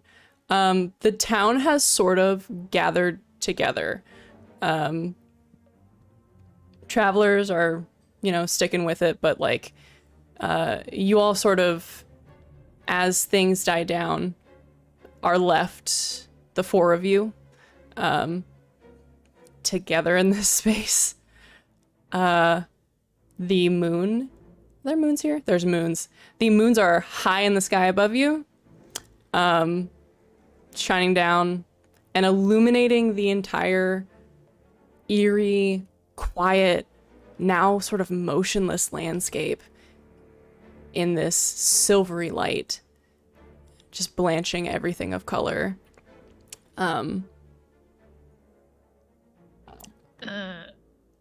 look at the group. Does that seem like a normal thing that happens? I don't reckon. No. Jens turns to Fish because Fish knows what's normal. I didn't see this coming, I'll tell you what. But certainly there are a number of strange things that can happen. Appear in this particular area. Sloan, what if I ask you a kind of history question? Absolutely. What kind of disasters could cause something like this, and is this region particularly prone to them? Great question. I don't know if I want to gatekeep this behind a brains roll, but I do kind of just want you to roll it just to see what you get. I would like to roll a brains roll. I built my character to be pretty knowledgeable. So I was kind of hoping you would ask. But let's see. Let's do basic success. Probably. Let's do a 9. Go ahead and roll for a 9. 9 sounds good. Okay. And I'm gonna take a -1 because I'm facing my fear. Yes. But I'm still in the walls. Is that cool? I think that is perfectly reasonable. Okay. Nice. That is an 11 -1, but +1 because I'm a brainy guy. So a 10. A 10. So you succeed. This is not necessarily something that you would consider normal for this area. You know that this area is prone to dust storms. That's definitely a thing. Maybe some earthquakes. Tornadoes, possibly, if the weather is right. And of course, there are some magical events that take place. Sort of arcane natural disasters, if you will. Definitely. Especially surrounding the mountain regions and in some of the lower lying scrubland areas. However, this doesn't seem to fit with those things for a couple of reasons. First of all, it doesn't make sense for it to be an earthquake. You felt a thud, you felt a vibration, but it wasn't protracted, and it kind of like it felt like somebody maybe like dropped a particularly heavy glass next to you. Yeah. And then the dust thing doesn't necessarily make sense because again, it was very, very fast. And looking out at the land in front of you, it's very interesting because, like, you know, a dust storm and a windstorm or a tornado will throw things in every direction. It'll stir shit up everywhere. It leaves eddies in the sand. It rearranges the dunes if it's powerful enough. This does not look like that. Everything is flattened in your direction. And beyond your direction, the remains of the buildings were carried some distance away from you. But they weren't, like, thrown about randomly. And the sand has, like, grooves in it from where it flew towards you. So it doesn't... To be honest, it looks more like an explosion. To you. Yeah, I'll convey that. Again, I think he's studied a decent amount of history, and probably in relation to his fear, a little bit of architecture. Maybe not in this region, but in, you know, across this continent in general. So this seems pretty unnatural to me. Almost like a freak blast of some kind of superheated air. Are we gonna have to pause our tavern crawl? Such a shame. Reckon so. Maybe we should Man. get to the turns to fish. What's the word? Fish. The note taken? No, of the blast. The of where it started. center? Yeah. Origin point? Yeah, or it starts with an E. I think I was thinking. Epicenter. Yeah, that's the word. Ooh, Thanks. that's a big Sometimes word. That's a good one. Yeah, I forget. Damn, Timber. Good one. I Timber. heard my professor say that once. It was Plumbing Edith professor. whispering in his ear. It was. He's like, Epicenter. Epicenter of the plumbing disaster. gun The is slightly epicenter. sentient. I mean, someone's the epicenter of every Pullman disaster. Are you gonna go But towards no. it? I like high five Jens. A. Fuck yeah, Well, brother. I'm a little bit worried. You see, we don't have a lot of cover side to side or above, moving out into the flatland. We might be a little bit exposed. Do you see? Yeah. You could walk under horse. I don't know if chamomile will fit under horse. You could fly in. You could be in Storm's mouth. Just be closed with just a little. I don't think. I mean, I know I'm a lot smaller than that creature, but I do not think I would fit in its mouth. You know, and Storm just kind of lets out a. And opens the mouth wide. It's a big mouth. I'll tell you that. It's okay, Fish. I'll put myself and Pickle in front of you, and you'll get cover. We're pretty big, together at least. Okay. All right. And That I'll makes fly sense. directly over you. So at least if anything, A sort of a hut of people. yeah, Yeah, we got you, bro. exactly.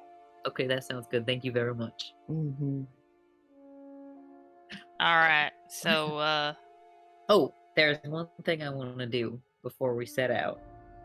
I've got the treasure hunter strength, Do which you? means that I can spend an adversity token to find a useful item. So I'm just wondering yeah. if there's any kind of clue or maybe something that the tavern would have had around.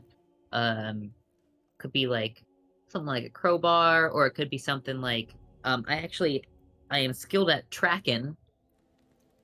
That's also another one of my features. So something that might help me in some tracking. Something Mhm, something good for tracking. Or for lifting, or just a generally useful item. Doesn't have to be particularly relevant to what we're trying to achieve. Okay. Okay. I'll say this. You don't know what's out there. Hmm. Could be anything. There is probably this is an adventuring world. There's probably a sword you could use or a net. Actually, the net probably strikes you as something that could be useful considering there's a lot of creatures and things out there. You know I love a net. You love a fast. I love a net. I gotta put a net in there. Looks like a very strong net.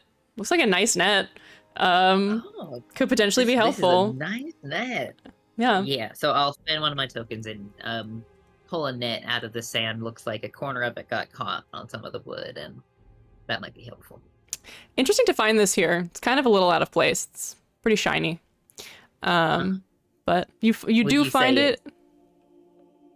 Would you say it is an ice silk net? Is that what I called it? What is your net called? You know, there's no way to know. It just seems it's very No well way to made. know. Nice net. There isn't a character sheet out there that might have this information on it. Yeah, by any I don't means. think so. I No, think no, that'd be no, kind of no. wild. That'd be weird. So you all mount up and you Let's mount begin up. you get your direction. Honestly, if you're trying hold on. Sorry, I almost knocked my bowl off.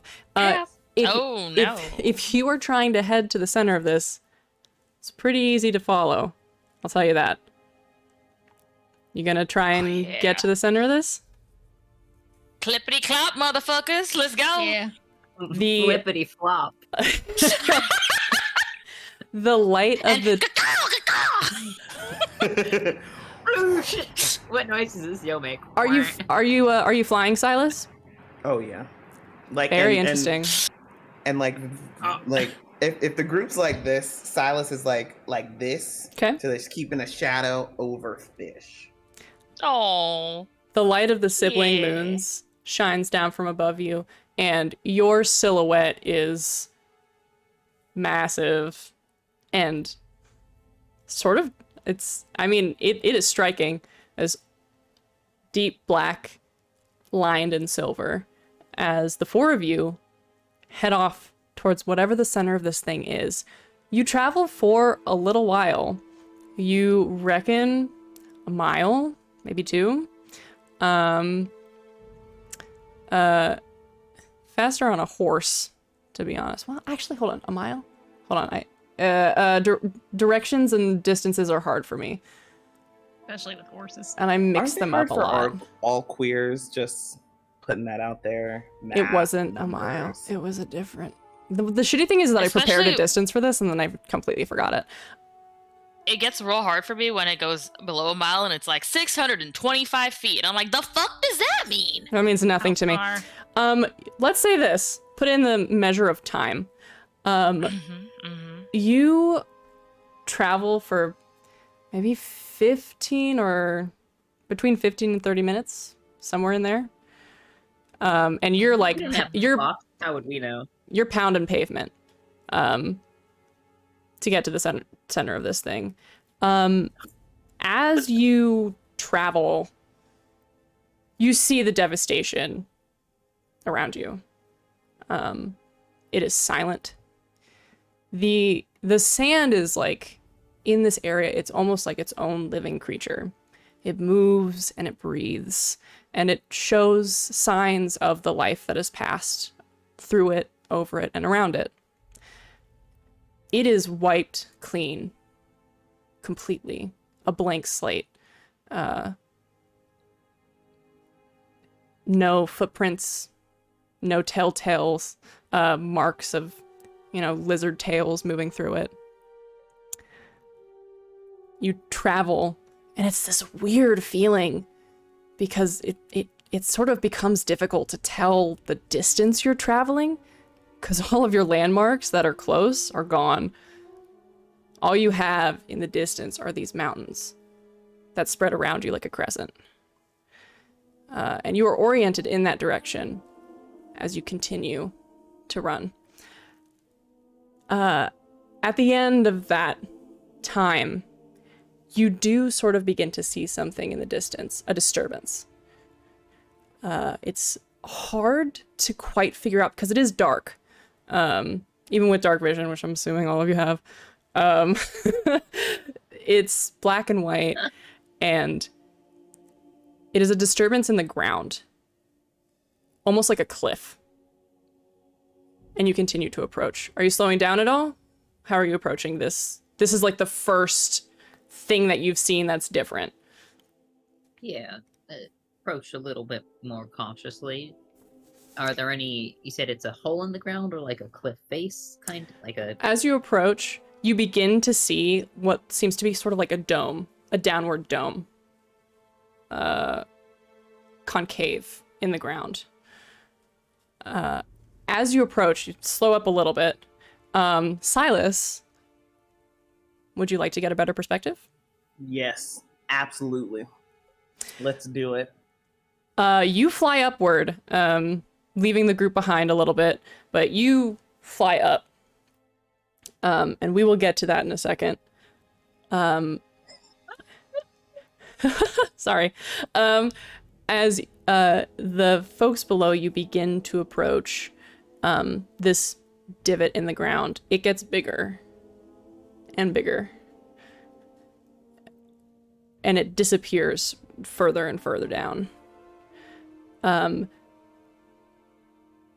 Silas, as you spiral upward on Storm, the land falls away beneath you. And it begins to spread like a map. From your perspective, as you look down and sort of cock your head as birds do when they're trying to get a better look at something, you see this massive impact crater. A huge circle that falls into the earth. The lip of it is sort of disturbed a little bit with these jagged rocks that appear to have, like, the sand that was above them has been blown away. You go higher and you can see the radius of this blast spinning up and up and up. In the distance, you can see like a herd that is still on the ground that was near the area. You can see another sort of like settlement in the distance. This was very lucky. You don't think that anything was quite close enough to cause mass casualty to humans, beings with consciousness, mostly just like animals who are unfortunately here, or trees or whatever else.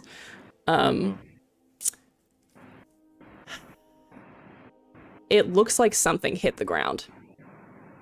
As you all approach, you see your friends kind of getting closer to the center, and how would you say, like, how's your eyesight? How's your perception? What do you think?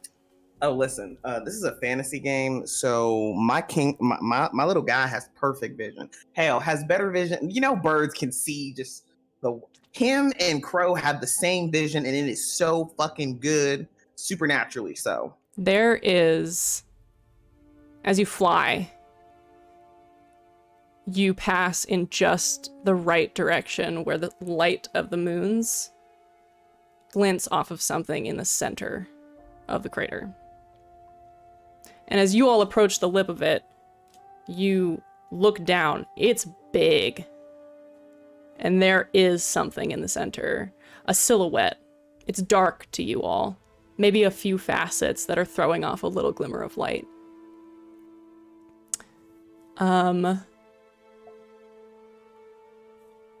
What would you like to do? Well, Silas flies down and conveys all this information to his companions, and I think says, we should probably check out what's going on in the center there, but maybe we all get on. Storm is a huge creature, by the way, like a huge fucker. So I think we could all probably be fine. All right, so that horse, way, get on. You know, I meant like us upright, us like bipedal folk. What happens to horse? I think we like bring the other mounts. Chamomile doesn't have any peds. Flippers count, buddy. I think we bring the other mounts further back in case something goes awry. But this way we can get in and out as quickly as possible, just in case some more shenaniganry happens. That sounds fine to me. If you think that Storm can carry all these folks, I feel like not for long. No, not for long. But if everybody wanted to pile on, we can say that happens. I'm fine with that. Y'all pile onto this bird and sort of go down. Oh, yes, tell me. Jen's first. Oh, I was just gonna ask, how does this bird handle all this? There is like a of indignation as like you're trying to maneuver and get comfortably on Storm. In which case, Claw, Claw's fine for me. Jens would try to use this common amounts neck that they have. Yes. And she'd be like, "I'm real sorry, buddy. It won't be for long, I promise." And then kind of I'll be out of here in a jiffy. Which is very much Silas like, oh, he appreciates that. He'd give you a good old little if sweet. you were closer to his face. Of course. I think there's an official. I will say is that our mounts do give us bonuses and extras. Yeah. Oh, so worried about that. Leaving them behind may not be like the most mechanically satisfying. I'm gonna give you a heads up. You are not gonna leave your mounts in this moment, and this will be a very quick thing. You're not gonna die down here. Cool. You all pile on to Storm, who is vibing. Jens just has this effect on creatures, particularly mounts of any kind. They just are so good at it. There's a bit of it that's like studied, but some of it is just like natural. She's just very, very good at this. And Storm seems perfectly happy. Maybe a little miffed, but he's like, yeah, all right, for you. And also Silas.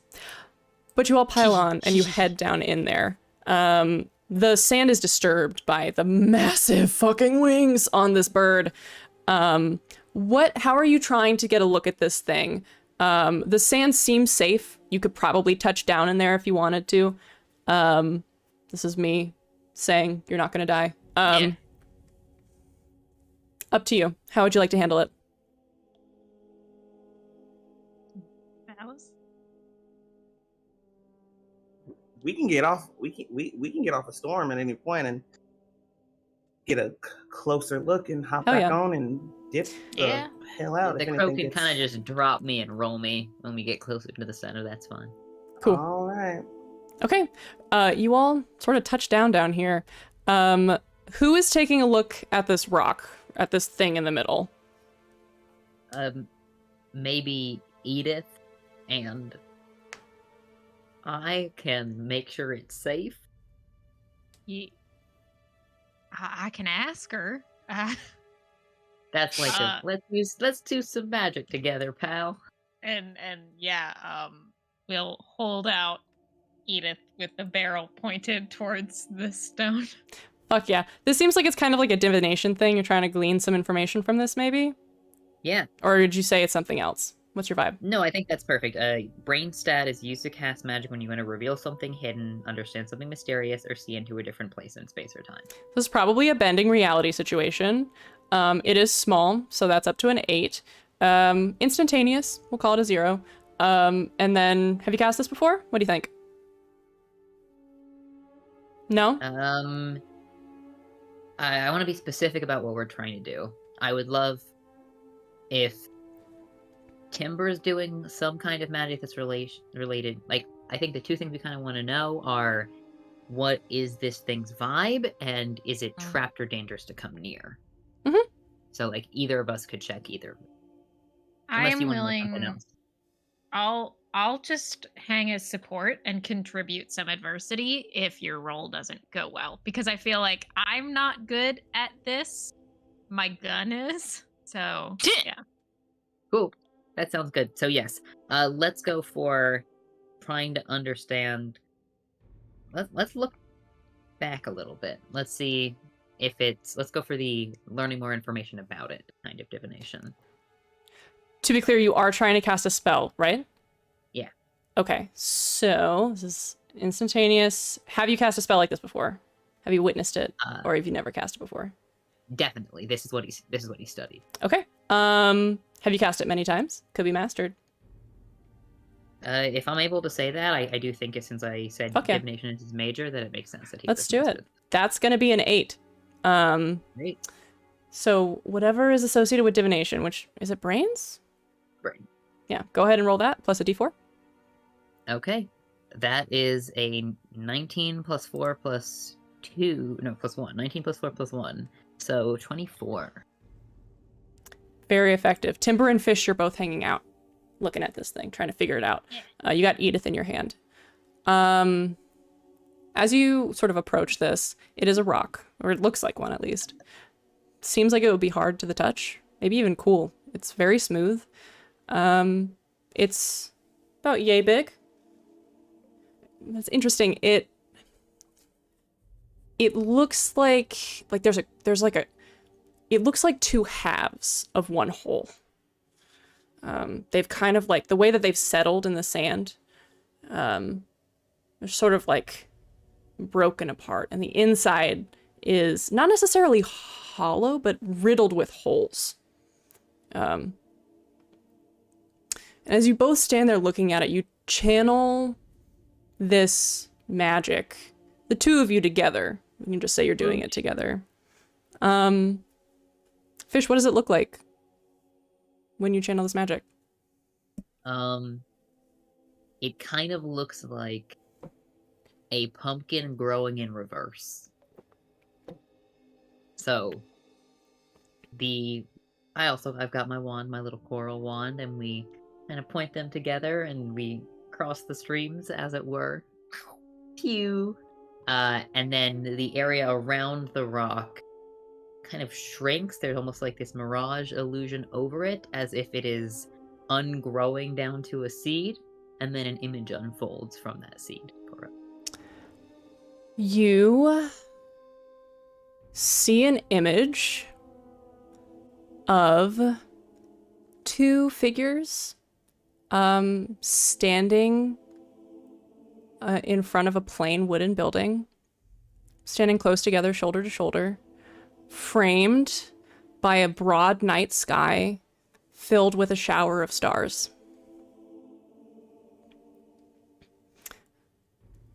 Timber. It looks exactly like what you were looking at earlier in the evening. What the fuck? And you think... I can't hear you, Alex. What? You're What? muted. We can What hear is you now. this? And as you're sort of watching it, there is one moment that your magic sort of zeroes in on, and it is this flash of red among the rest of the stars. Almost like a fire as something hits the atmosphere and explodes. Oh, I did see that. I thought it was just another star. Funky. So something fell from the sky. Are you looking for more information, or is that good enough? Because I can give you more, but up to you. I will just say, is this the kind of thing that has fallen from the sky previously, or is this a unique? Great question. This does not seem typical. Okay. At all. And actually, as you're looking at it, Possum, where are you? That's a different character that I played. But as you are sort of looking at it, that there's a little additional zhuzh. This rock, it feels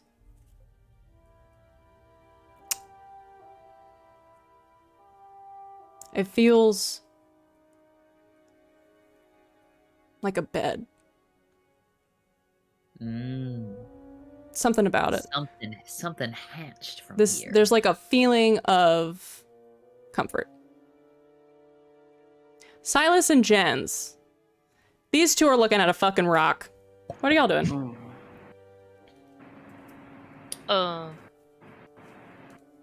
So, seems like you were hitting it off with that person at the bar before all this happened.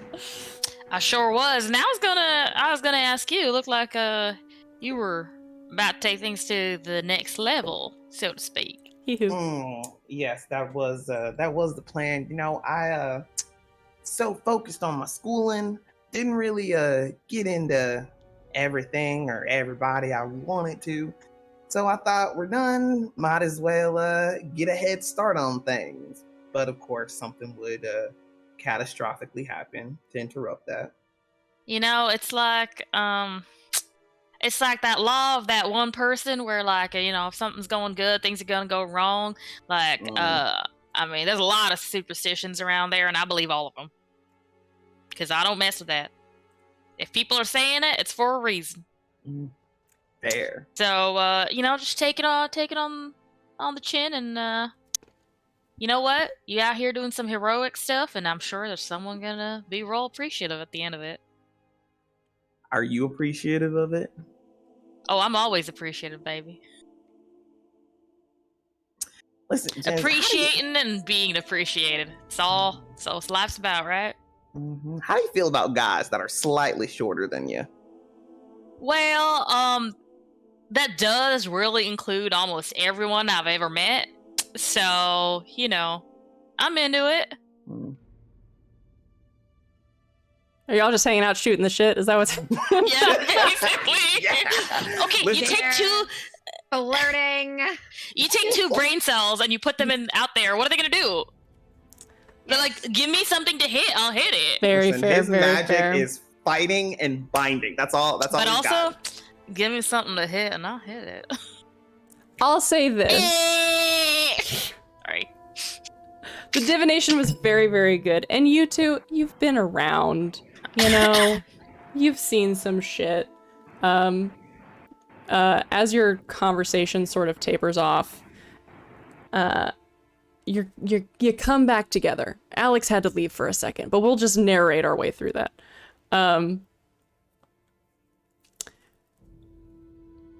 There is sort of a silence as the magic fades away. And you do notice as you kind of like get this feeling, and Fish has this thought of like something hatched. There are some strange sort of disturbances in some of the sand around this thing. In particular, it's so weird, and it's like, it's very small, but you can see it. It looks like somebody like jabbed a toothpick or multiple toothpicks into the sand. These little tiny depressions. They're so small you can barely see them, but there's a lot of them. And as you trace the trail, it seems to go up the other side of this bowl and disappear over the edge.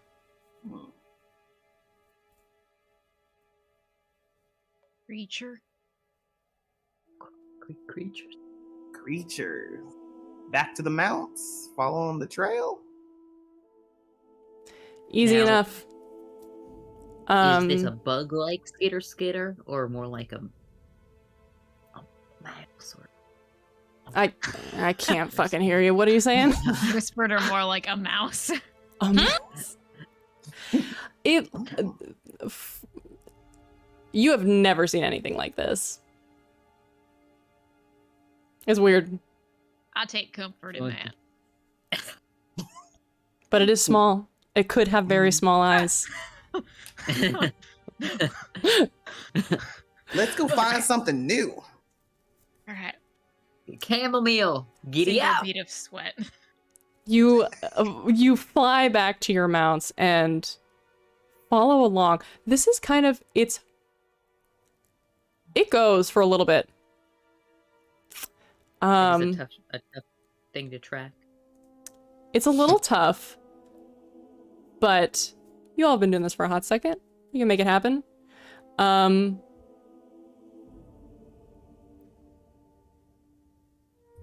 want to ask questions. Yeah. So little time in the day. Let's see. Let's see if there's anything that fits here. I want to know something about y'all's organization, which we have not named yet. Information montage. I love it. I want to know, Sarah, you are all part of this organization.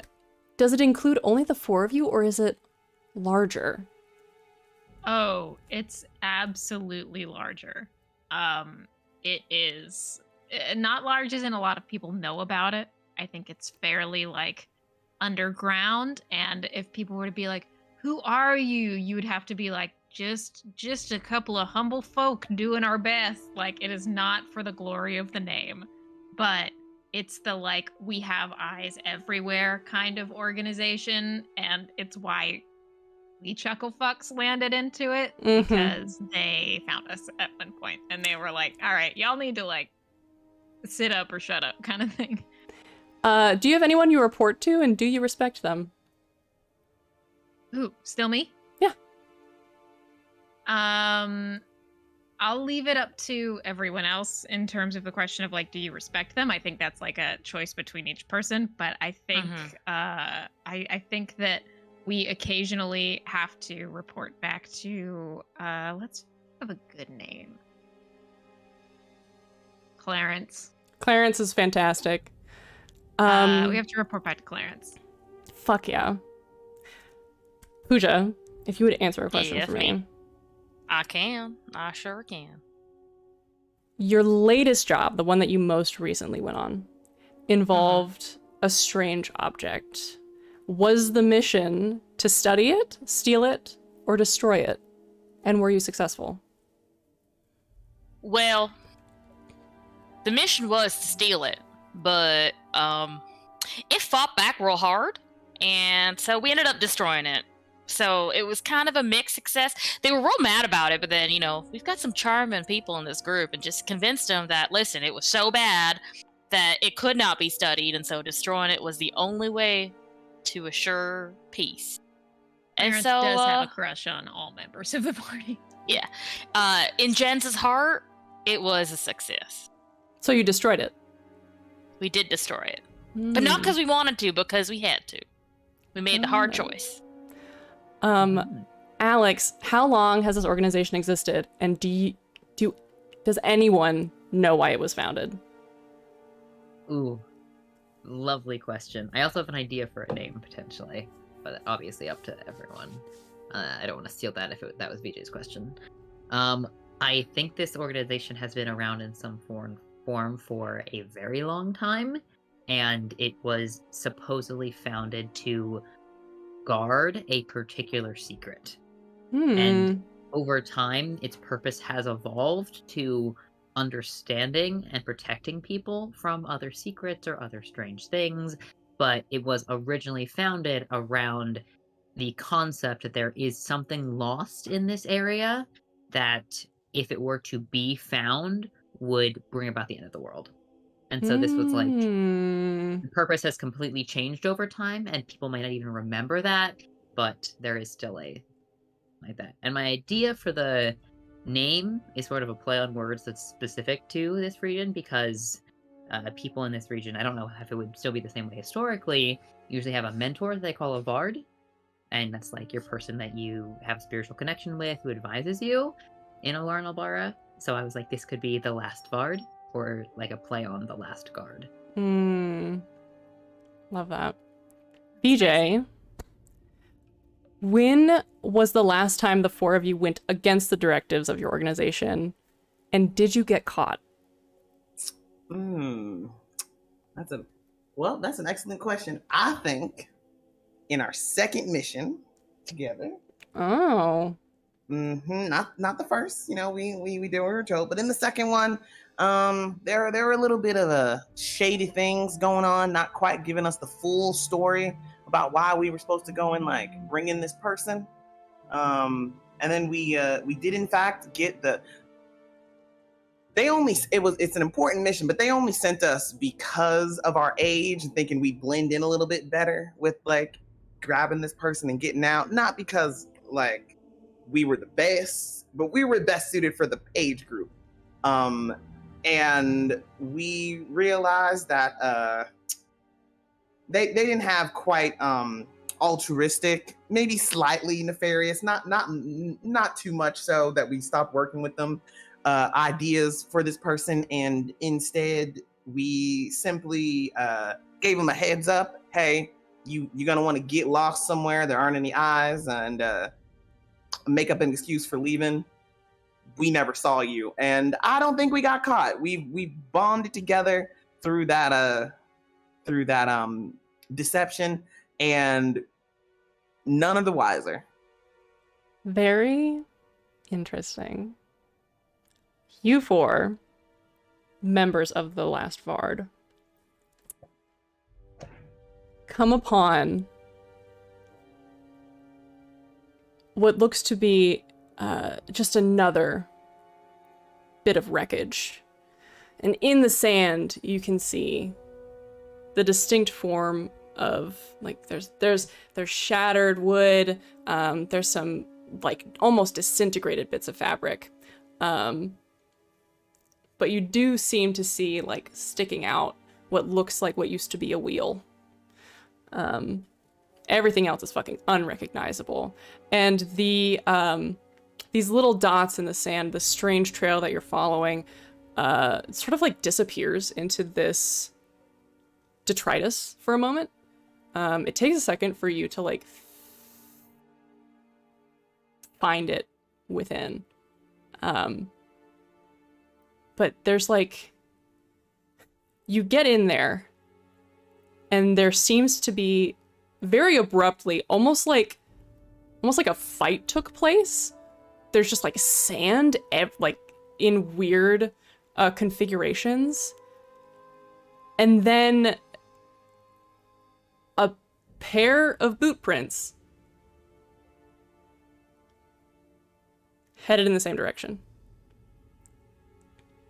Made a friend. Or turned into something? Oh, Also. Stole a pair of boots. Daddy? Yeah. Peepaw? Yeah. Yes. People. Are there Yes, Jans. any superstitions that may have an answer for what this could be? Fucking absolutely. There are a lot of Hell shape yeah. changer myths in this area. A lot. Yeah, there are. It could be anything. Oh. Obviously, there are things that are referred to as like changelings. These are beings with the ability to change their form. There are those who are a little bit more restricted. Often beings that are cursed with forms of lycanthropy, or Shit. other were creatures. There's a lot. A lot. And it sends a little shiver up your spine. Jens gives out a, well, fuck. I don't like the look of that. I don't know what y'all are thinking, but, oh man. I real hope it's not something it shouldn't be. Well, maybe it's someone we can just like talk to and not actually have to fight. Maybe it'll just be a bit of a misunderstanding. I mean, if they're moving at the kind of speeds that can cause the destruction we saw previously, it might be hard to get a word in. I mean, When's the last time a monster stopped to talk to you?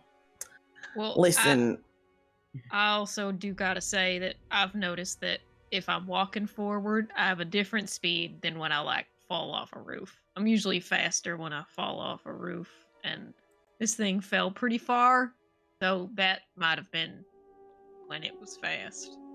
Yeah, it's you that fall off a lot of roofs. it's that gravity thing. When I was younger, I've gotten pretty good at being like, that's an edge, but yeah. Fair. Yeah. I love you guys so much. Can I just say that I love you guys so much? We love you too. We love you too. It seems This to be game moving... is sorry. an act of love. That's all this is. Yeah. This whole thing is an act of love right here. I'll say, Rainy Boy, done some tracking. It seems to be moving at a walking pace. Bipedal, Alright. wearing boots. Normal ass boots too. Okay, yeah. Just like So Normal boots. regular fucking boots. Not even nice ones? Just Not regular like special boots. imprint, doesn't have the initials in This the boot is seal or sand. anything? It's sand. Yeah. I'm just saying there's no talon marks, there's no like whatever, there's no tail. It's normal. Good stuff. Dave, Just a guy, Dave from down person the in a street. boot. Yep. Let's go catch him and talk. Get on your mounts. Yeah. Giddy up. You can. Anybody? Somebody had something? Are you gonna fly up, Silas? I'm on my mount. Yeah. No, I'm flying alongside Gotcha. the homies. I'm just flying. It does not take long before you see, sort of silhouetted in the distance, a vaguely human-shaped figure. Shambling. Yeah, sure. Shambling. With this sort of limping stride. But moving along, far ahead of you. But you can catch up if you want. Oh, jeez. Absolutely. Okay. Jen, maybe Jen or Yeah. Silas, do you want to take the lead here? Jens is not showing it, but she's a little scared. Facing your fear a little bit? A little bit.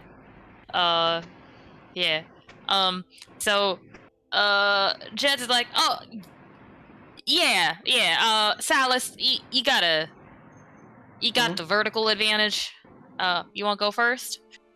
Sure. If that's that what we're all feeling, I'll yeah, come on, Storm. Let's get going. Yes, let's give VJ the leadership that we denied Oh. Taz so brutally last time. I'm cool with that. Yes. Yeah. Here's your leadership. I also, it's one person. I feel like if we like all came up on mounts for people, that would be like, so having one go ahead is. No, let's Yeah. let the Eldritch Crow being with Yeah, two fuck heads. it. This person's Hey, from space. What He do has they know? one head and like. No, how I many mean like eyes? you on the mount together with like all the feathers and Oh, stuff. yeah, actually, Like a yeah, Crow King. yeah. We'll look. We might look like we're one being like, hello. I also got to give a big shout out to Sloan because I love that they like incorporated something falling from the sky because that's kind of been an ongoing theme for like weird stuff in Synology, and I'm really into it. Hell yeah. So, Silas, tell me what you're doing, bud. Yeah. So it's just gonna be like, all right, Storm, let's get close and whatnot, and is actually gonna like fly ahead of this person. But it's gonna be like, howdy there, stranger. But it's flying ahead and having Crow turn around so he can get off and like can like walk up. Like he recognizes that Storm is kind of scary. So it's just like if homie is here, wow, Silas and Storm are like maybe this far away. Like it's just kind of Like waiting skateboard. there. You got Yeah, a little, just- so you have a little distance between you. Yeah, not a lot. Like you can still talk, converse, but Yeah. A tasty 10 feet? yeah, like a tasty 10 feet. Okay. You alight on the ground, heavy thump. You leave sort of a impact crater of your own when y'all land. It's a lot of bird. And hop down. This person is, as you are flying above them and sort of zoom past, they do stop. They sort of like come to a stop and are just kind of standing there. They shake a little bit, not shake, but sort of like falter as you land in front of them. This is, from a distance, you can see this person has sort of a lighter skin tone. He looks older, thinning hair, human, maybe like a little bit of a point to the ears, a little bit of fey, but not a lot.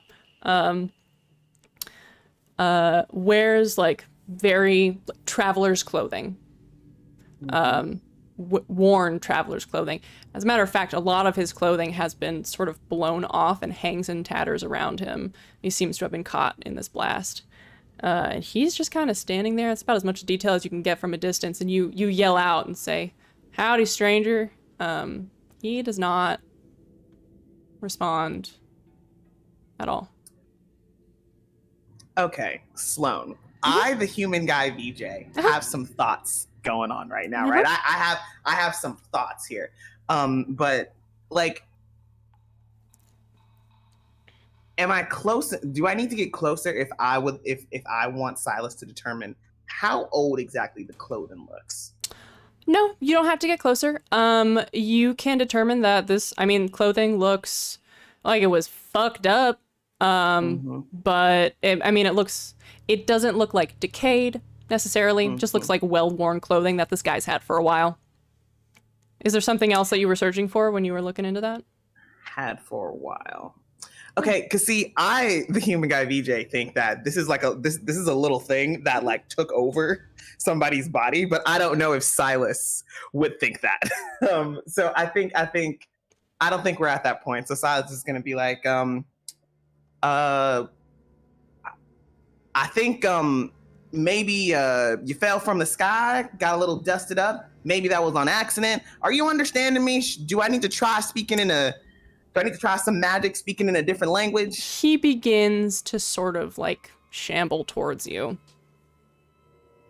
Just kind of very slowly, he's coming towards you. And you do hear very low, just this sort of like a very low sort of, almost just like the breath is escaping very slowly, almost like a leak, and just happens to be like vibrating his vocal cords as it sort of comes leak. out. Yeah, it's weird. Right. Speak up, stranger. Right. Yeah. Hey, listen. Could you speak? I think I'm hearing something, but could you speak a little bit louder? And Silas is like, Silas is like not like if Silas was 10 feet from this person, is maybe like 3 feet from Storm. And his step is starting to step back as this person is coming closer. He's getting a little uneased at the situation, not sure what's happening, and it's just ready to get closer to his mount.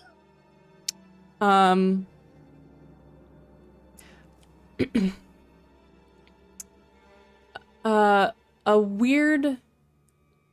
His posture shifts in a weird sort of way, where it kind of seems like he's like, almost like he's hunching over a little bit.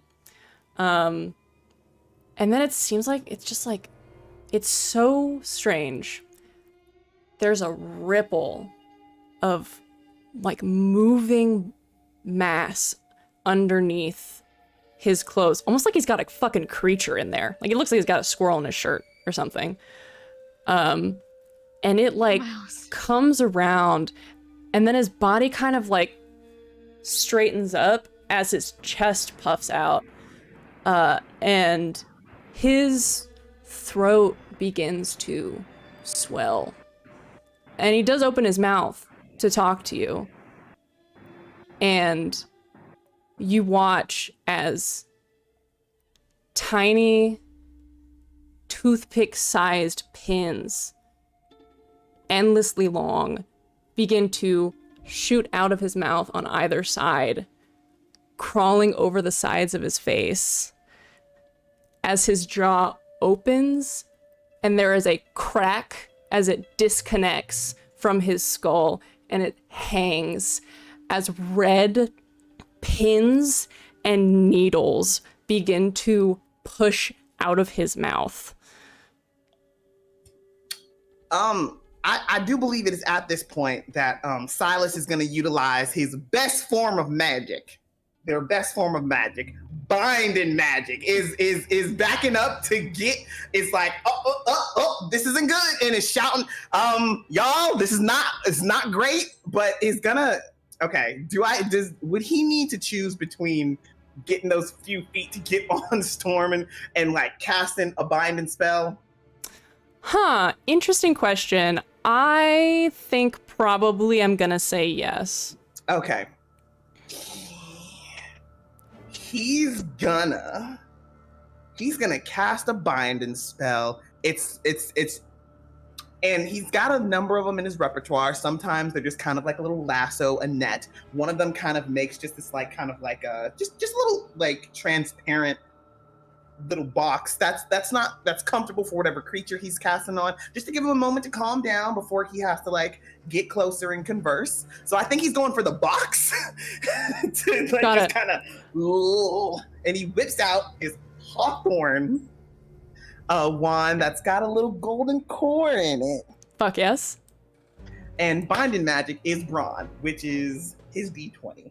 Fuck yeah. All right, let's do this. So this is it technically could happen, but not naturally, I'm gonna say. So it's probably a +3. This is a person or smaller, so that's gonna be another +3 is 6. How long you want this to last, bud?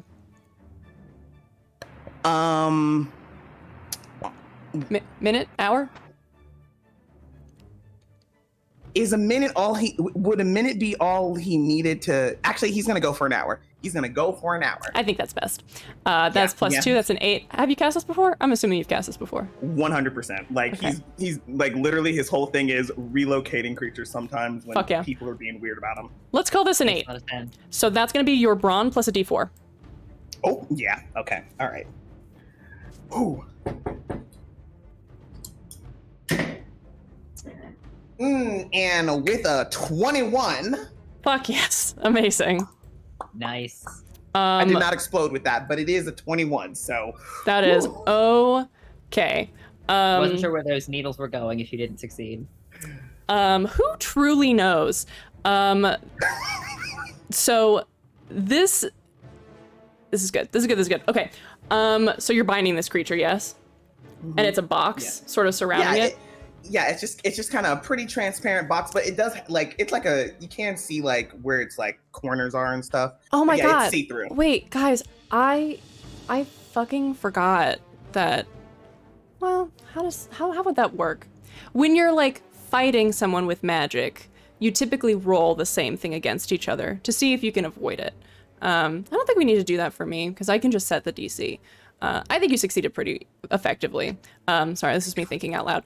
No what does it look like when you create this box of force? Yeah. So the thing is, it's like it even does underneath. So pulls out the wand. It's like, hey, let's not start this off. And like, just like these just mostly transparent, but you can see where they connect walls rise out from underneath him. Like, and there's like a bottom to it in the sand now. And then it closes itself. Like it starts off as like just kind of like a container rising up beneath it, and then the wall, it gets a lid essentially. Love it. Love this. Not like a you can push off lid, to be clear, but yes, the gotcha. way you close the container off as a. You all hear Silas shout as this happens, and you see them cast this spell. What would you like to do? Everybody has a moment to react in this. Oh shit. You can close the distance if you'd like. Yeah, I think I go to close the distance. That's Same. danger. Yeah. If everybody is running up on this guy. I think kind of traditional to a spellcaster roll, Fish circles around but stays back a little bit. Wants to get a view on the creature, but is not going melee range. Gotcha. You staying outside of melee range, this creature in front of you, Silas, this mass was kind of like pushing up towards the mouth. You see the throat deflate very abruptly, almost as if it's like squeezing downward into his body. And there are just like these massive ripples of flesh. You hear this sickening kind of popping sound almost, and like this gout of red covers the sleeves of his tattered shirt, as it seems to be that his skin has split from the pressure from inside that is caused by whatever is inside his body. You watch as his arms grow stiff and they swell around the wrist, and then you can see from his hands, Timber, as you are approaching, you watch as small bits fall from the ends of his fingertips as his nails fall away, and these tiny pins and needles begin to explode from the tips of his fingers on each hand. This mass falling outward and sort of glooping onto the ground, sticking into it and then to itself as these pins just emerge from his body. Silas, it is still crawling out at you.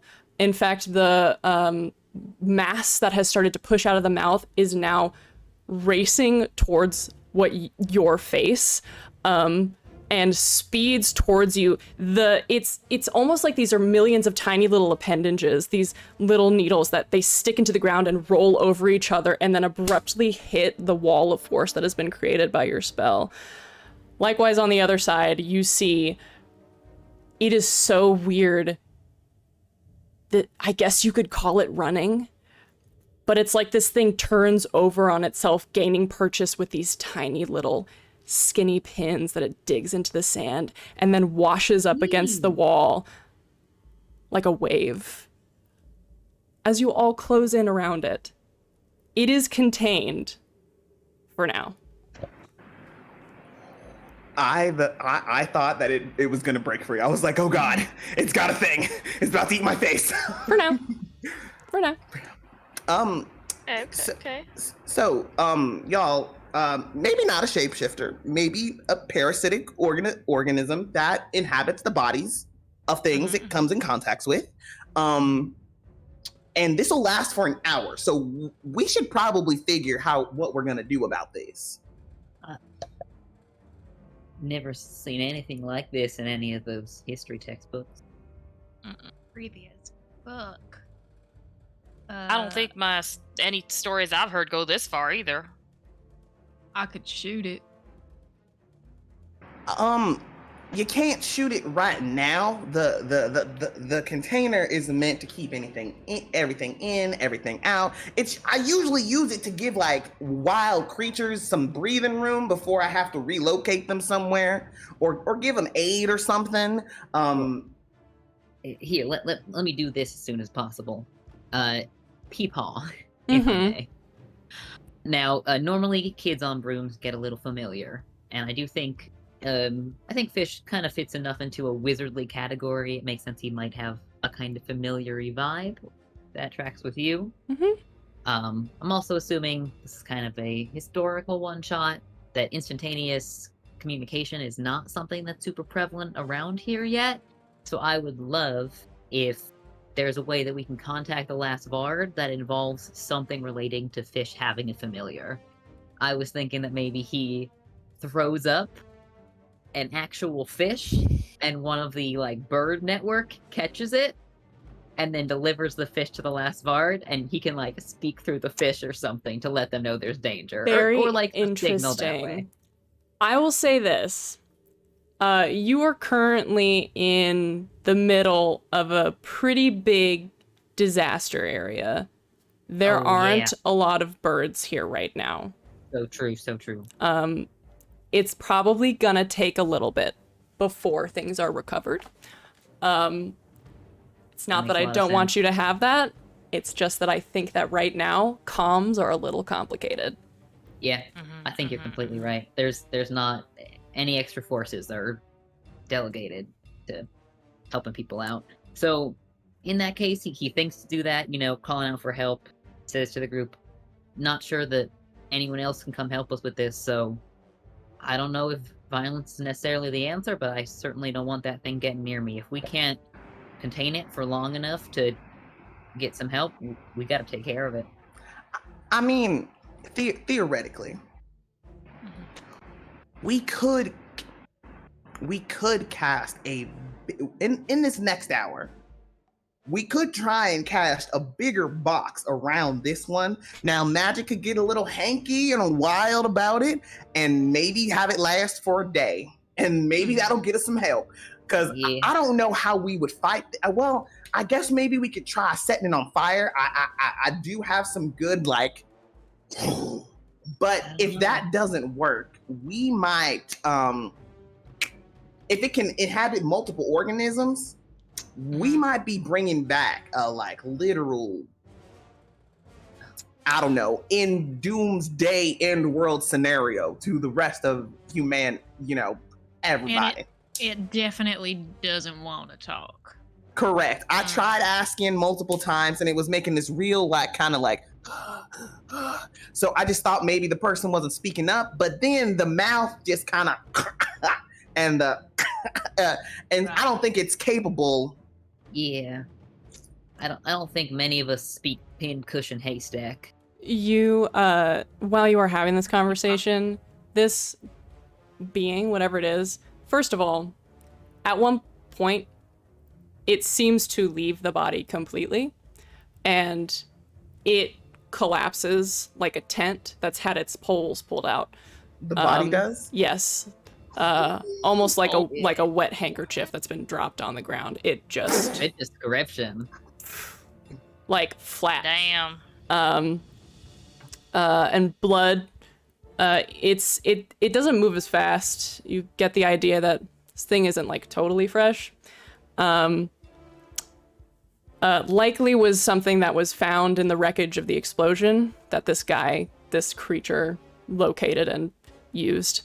As it sort of tries to crawl up the sides of this box of force that you've put around it, and after a moment of it not being able to do that, it sort of coalesces back towards the center, this roiling mass of pins, and it sort of coalesces on top of the body to the point where it occludes it completely and you can't see it, and it just kind of is sitting there for a little bit, just as you talk. I don't like it. Mm-mm. Fish and Yeah. Timber. Yeah. And Jens, I just my understanding is you don't cast any magic, but obviously your input on this question is mightily welcome. No, I appreciate it. Gunslinger. You magical effects are a capability of yours, correct, Timber? Do you think? Now again, I am mostly versed in the capture and destruction of things. Those are my two big magical. But of course, had to take some supplementary classes, some intro classes to things and whatnot. Isn't there some form of magic that maybe could help us, like, if it has any like thinking in there, we could hear what the vibes are, so we could really get a better idea of things. That's pretty advanced stuff. But Oh, maybe we like could possibly give it a shot. yeah, like sometimes you don't understand what someone's saying, so you shoot them, and then you know what they're saying. Yeah. Yeah. That makes sense to me. Mm-hmm. Well, Silas, I think that's a pretty good plan. If we can try and establish a route of communication, perhaps we can put our heads together, figure out a way to do that. Yeah. Mm-hmm. Mm-hmm. Now the box doesn't stop like that kind of magic, but if you tried to hurl like I got this big old fire spell that I can do now that I graduated, and they trust me a little bit more not to go setting things on fire. One accident, and they ban you from fire magic until you graduate. Yeah. If I tried to do this fire blast thing I got, wouldn't get through there. But that kind of magic, the maybe linking of things, that still works through this. I know how to do it like very minusculely with creatures, but I don't know if this counts as a More of a sharp puddle. Mm-hmm.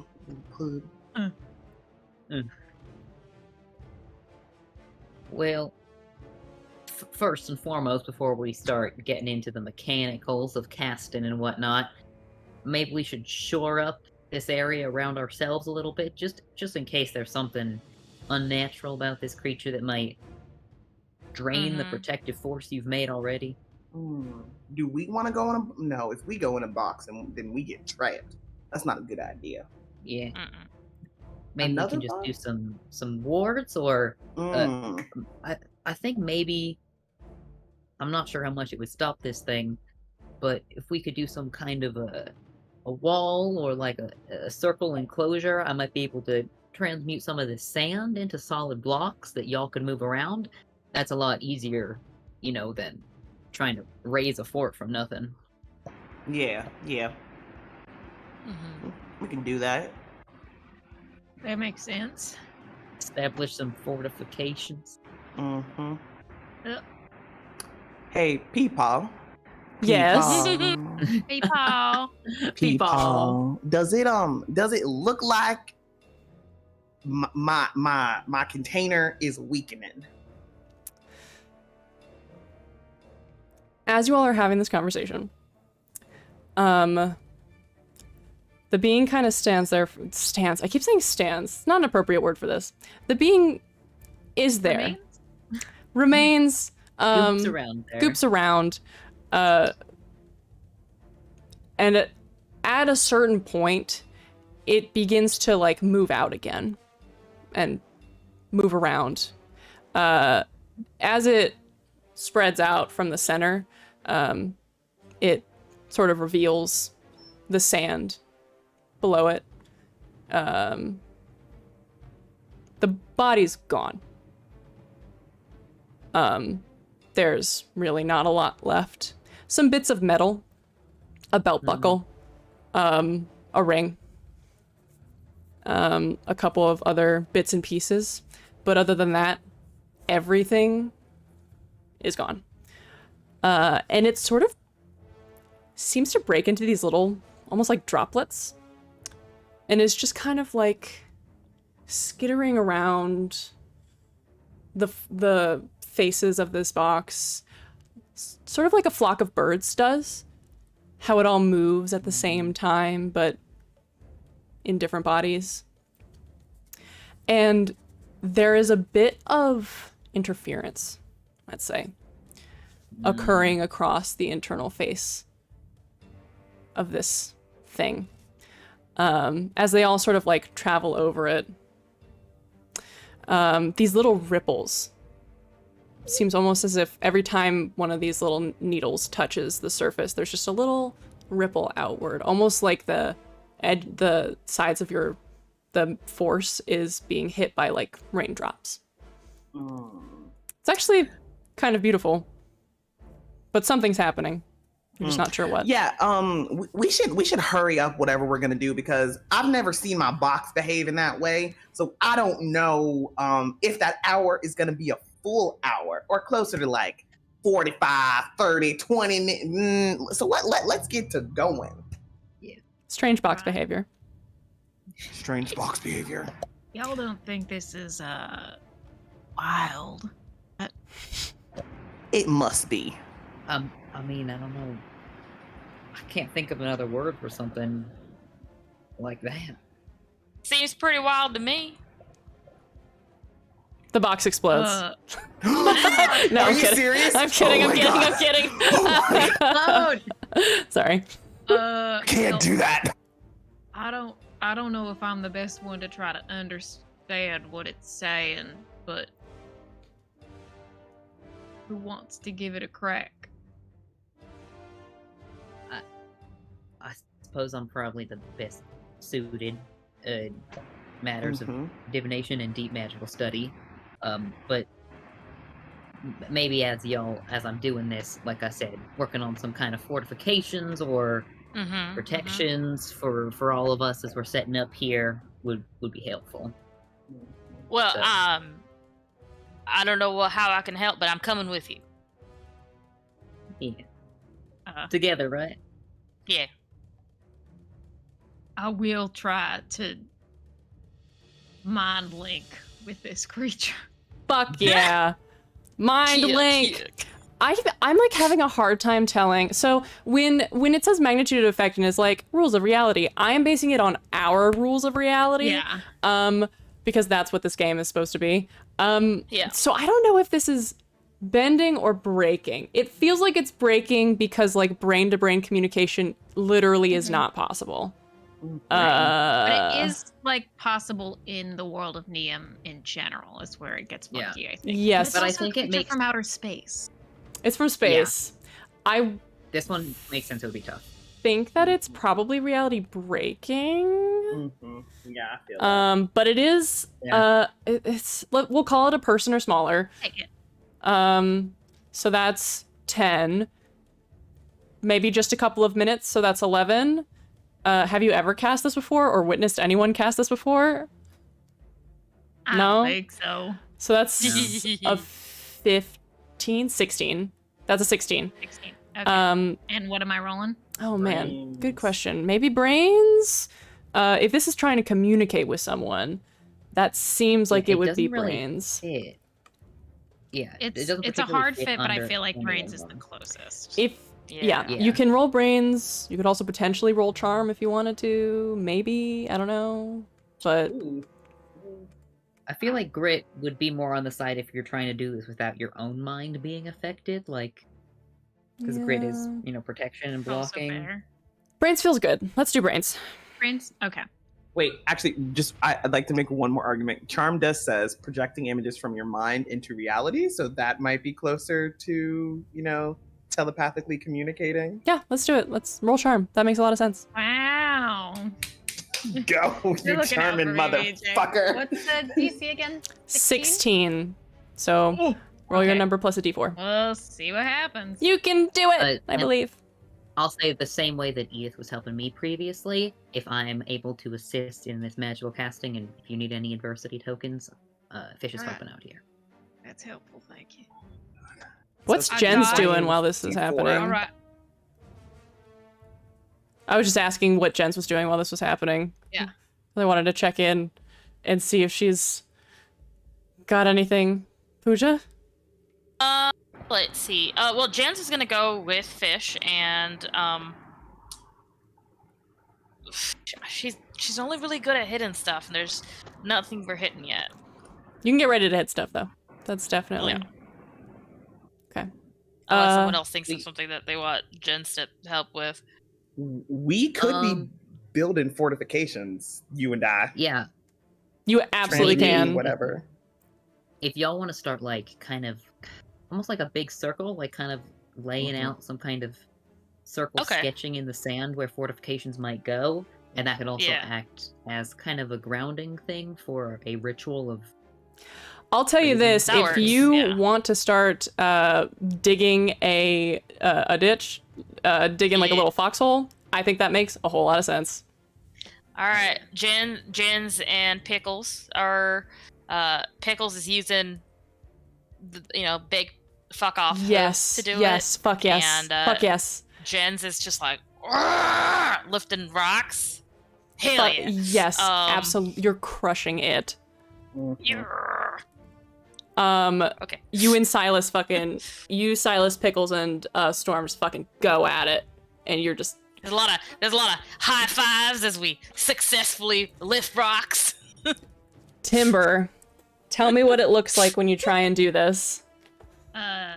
Yeah, so Timber takes Edith in his hand and says, it's just you and me. I don't think either of us imagined this happening when I found you plugged into a toilet in one of the magic schools, but this is where we are, and this is what I believe we can do.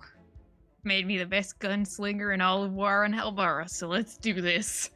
And what did you roll? Takes her and I did roll, and does it in a circle above his head, and then shoots. What happens if the D4 explodes?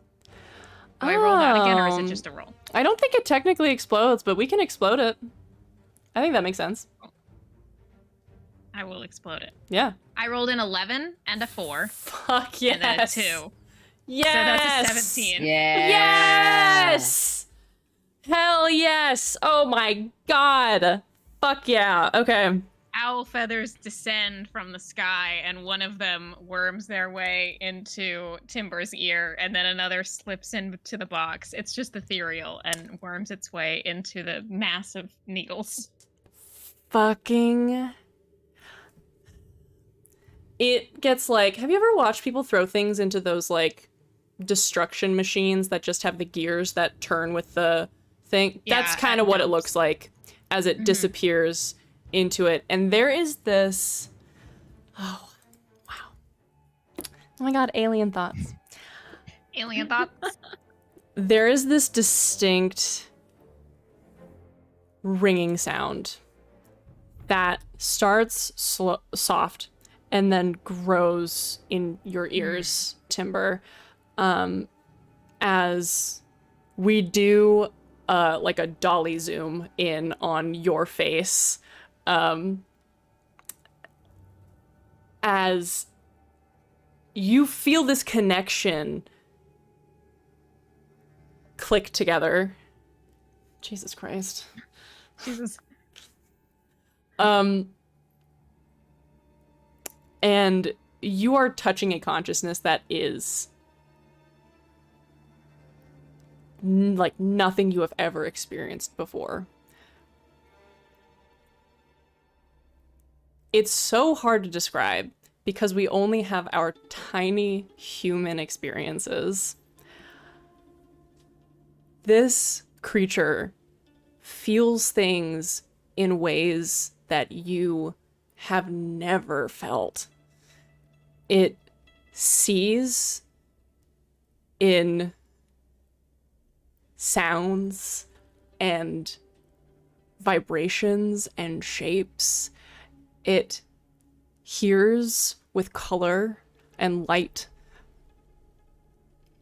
All of your senses seem to mash together and then pull apart like they're being spaghettified in a black hole, expanding.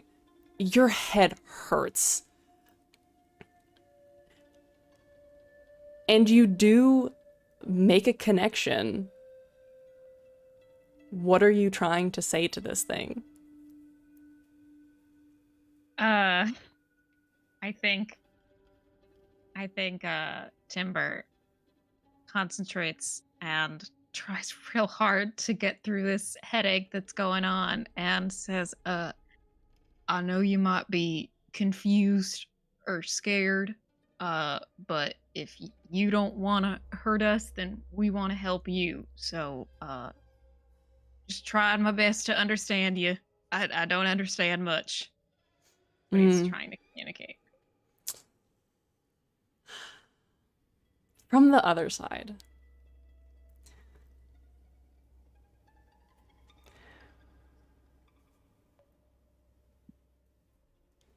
everything is cold and so wide open and so sharp, and it's so light here, it feels like it could just drift apart. Like if this box wasn't around it, or if it wasn't inside of that creature before, it could easily shoot off into the sky. It feels like it is agony. This is agony to be here. And then there is this unannounced connection, and it is so painful. These things see with shape and bright, piercing color, and they hear with this incredibly loud noise, and there is this jumble. Some message trying to get across. And it feels an offer of help. And it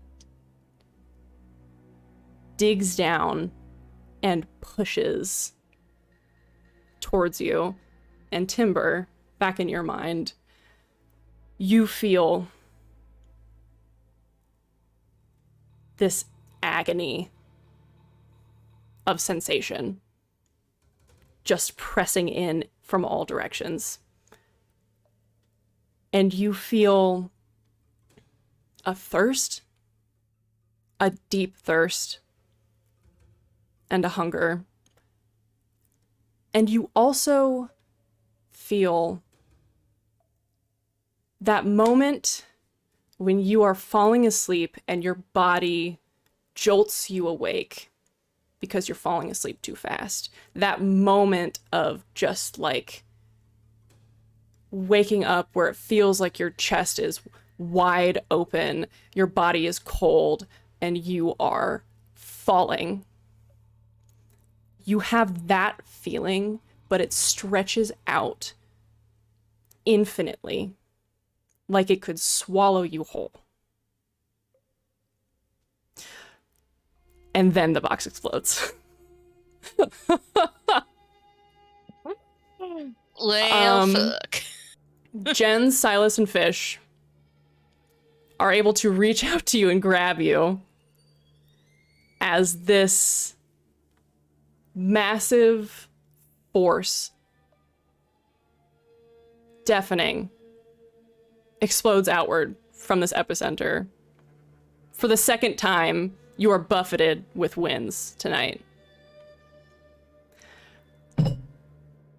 And you can hear now the sort of clicking as the needles of this thing's body move together and like hit against each other, almost like fine little ivory sewing needles tinking together. As it stands there for a moment, it sort of just like flattens against the ground and then comes back together into this mound. And there's a moment of stillness as it feels like it seems to regard you. Is anyone gonna try and do anything? Timber's hand was like unconsciously stretched out towards the box while he was practically unconscious, and I guess that hand is drawn back now, but takes a half step towards it again. Anybody else? Timber, you doing that on your own accord? Symbiote. What?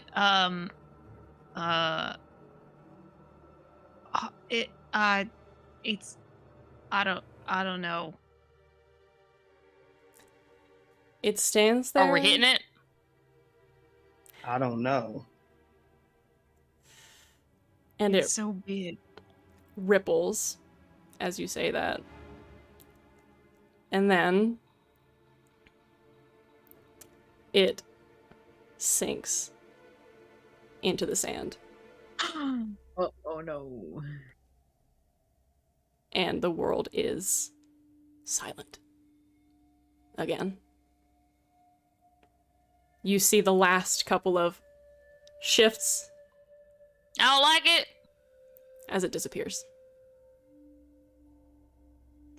And that Well, we fucked. is where we're gonna end this episode. I gave you aliens. As a note, may I point out, a lot of us this entire time have been roll drunk. Oh So yeah. wasted. Just wasted. Perfect. What happens when a bunch of drunk chuckle fucks see an alien? I think you did pretty I well. think we want to help. I think we did great. I'm Yes. definitely going to use that later. Thank you, Sloan. I You're was literally so just like, welcome. what does this mean for the future of the world? Oh, it's there. It's a thing. I'm It so means excited about it. Matthias is gonna get a gift. The alien's got autism. Someone help him. Oh, poor little guy. Oh my Um, god. I'm So you wanna in kick it out? the DM seat, so that means that I get to do the outro things. Hi, everybody. Thank you so much to Soundtail for our music. We did not use One More Multiverse, but we typically do, so thank you to them for their maps. Thank you to my beautiful players. Thank you to people who watched and will be watching in the future. We can do a round of outros since we're gonna be leaving. Who knows when we'll be back. My name is Sloan. I am Artplebe everywhere on the internet. That's ARTPLEBE. Except for anything that has to do with meta, where I'm art.plebe. And that's me. You can catch me at Gen Con coming up here, and Big Bad Con later on. Alex, go ahead. Yeah, I'm Alex. Thank you so much to Sloan, my amazing player turned GM, who absolutely did an amazing job. Peepaw. And I had such a good time. Peepaw. Peepaw. Shout out to my Peepaw. Daddy. Peepaw. I am Alder_Mancy on Twitter. Who knows how long that will last, but you can find me other places at Alex Teplitz, my last name, TEPLITZ, or Aldermancy, other places on the internet. Big shout out. I wanted to give a little shout out as well to Hunters Entertainment. Both Sloan and I work for Hunters, and Kids on Bikes and Kids on Brooms are super awesome systems that were produced by Hunters and Doug and John, and they're amazing writers. So good stuff. I will also be at Gen Con and Big Bad Con. VJ. VJ. Hi, y'all. My name is VJ. I am VJH Creations everywhere on the internet, everywhere by Tumblr, TikTok, Twitter, Instagram, Hive, Blue Sky, Mastodon. Listen, if you don't find VJH Creations, put an underscore between VJH and Creations. I'm there somewhere. Yeah, this has been a blast, and you'll find me at Big Bad Con running 2 Orbital Blues games and a panel about racism in D&D. Yay. Pooja. Me. Hey friends, I am Pooja. You can find me on the hell site as Pooja, but you can also find me on Blue Sky and Tumblr as Pooja, and places where I can't get that, I am Poojaberwalkie. And you can find me tonight over on the Women of D&D Twitch channel, where we are running a one-shot in using the Mothership system. So it's going to be space horror, raising money for the 1000 Dreams Fund. So come hang out. There's cool prizes, and lots of nerdy shit going on. So you can find links to that. I will be reposting them on Twitter and on Blue Sky, but otherwise it's twitch.tv/womenofdnd. And I will be at a Big Bad Con. Fuck yeah. And I will be I will be doing panel shaped things. There's 2 that are confirmed, but more announcements to come. We got time. But also come to Big Bad Con. It'll be fun. We'll be there. Sarah. Hi, hello. I'm Sarah. You can find me everywhere under Sarah's Coffee, except for Instagram, where I'm Sarah_is_coffee.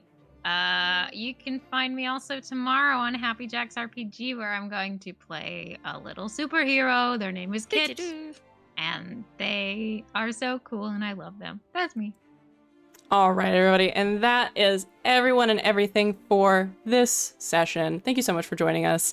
And have a wonderful Saturday. Keep your eyes out, especially here, because I believe that we also have some more streams here that are going to be happening. Watch out for Tragedy of the Illusion, which happens on Sunday nights. And that's everything. Thanks, everybody.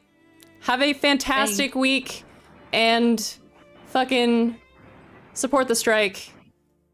And fuck billionaires. Yeah. Bye. Bye. Bye.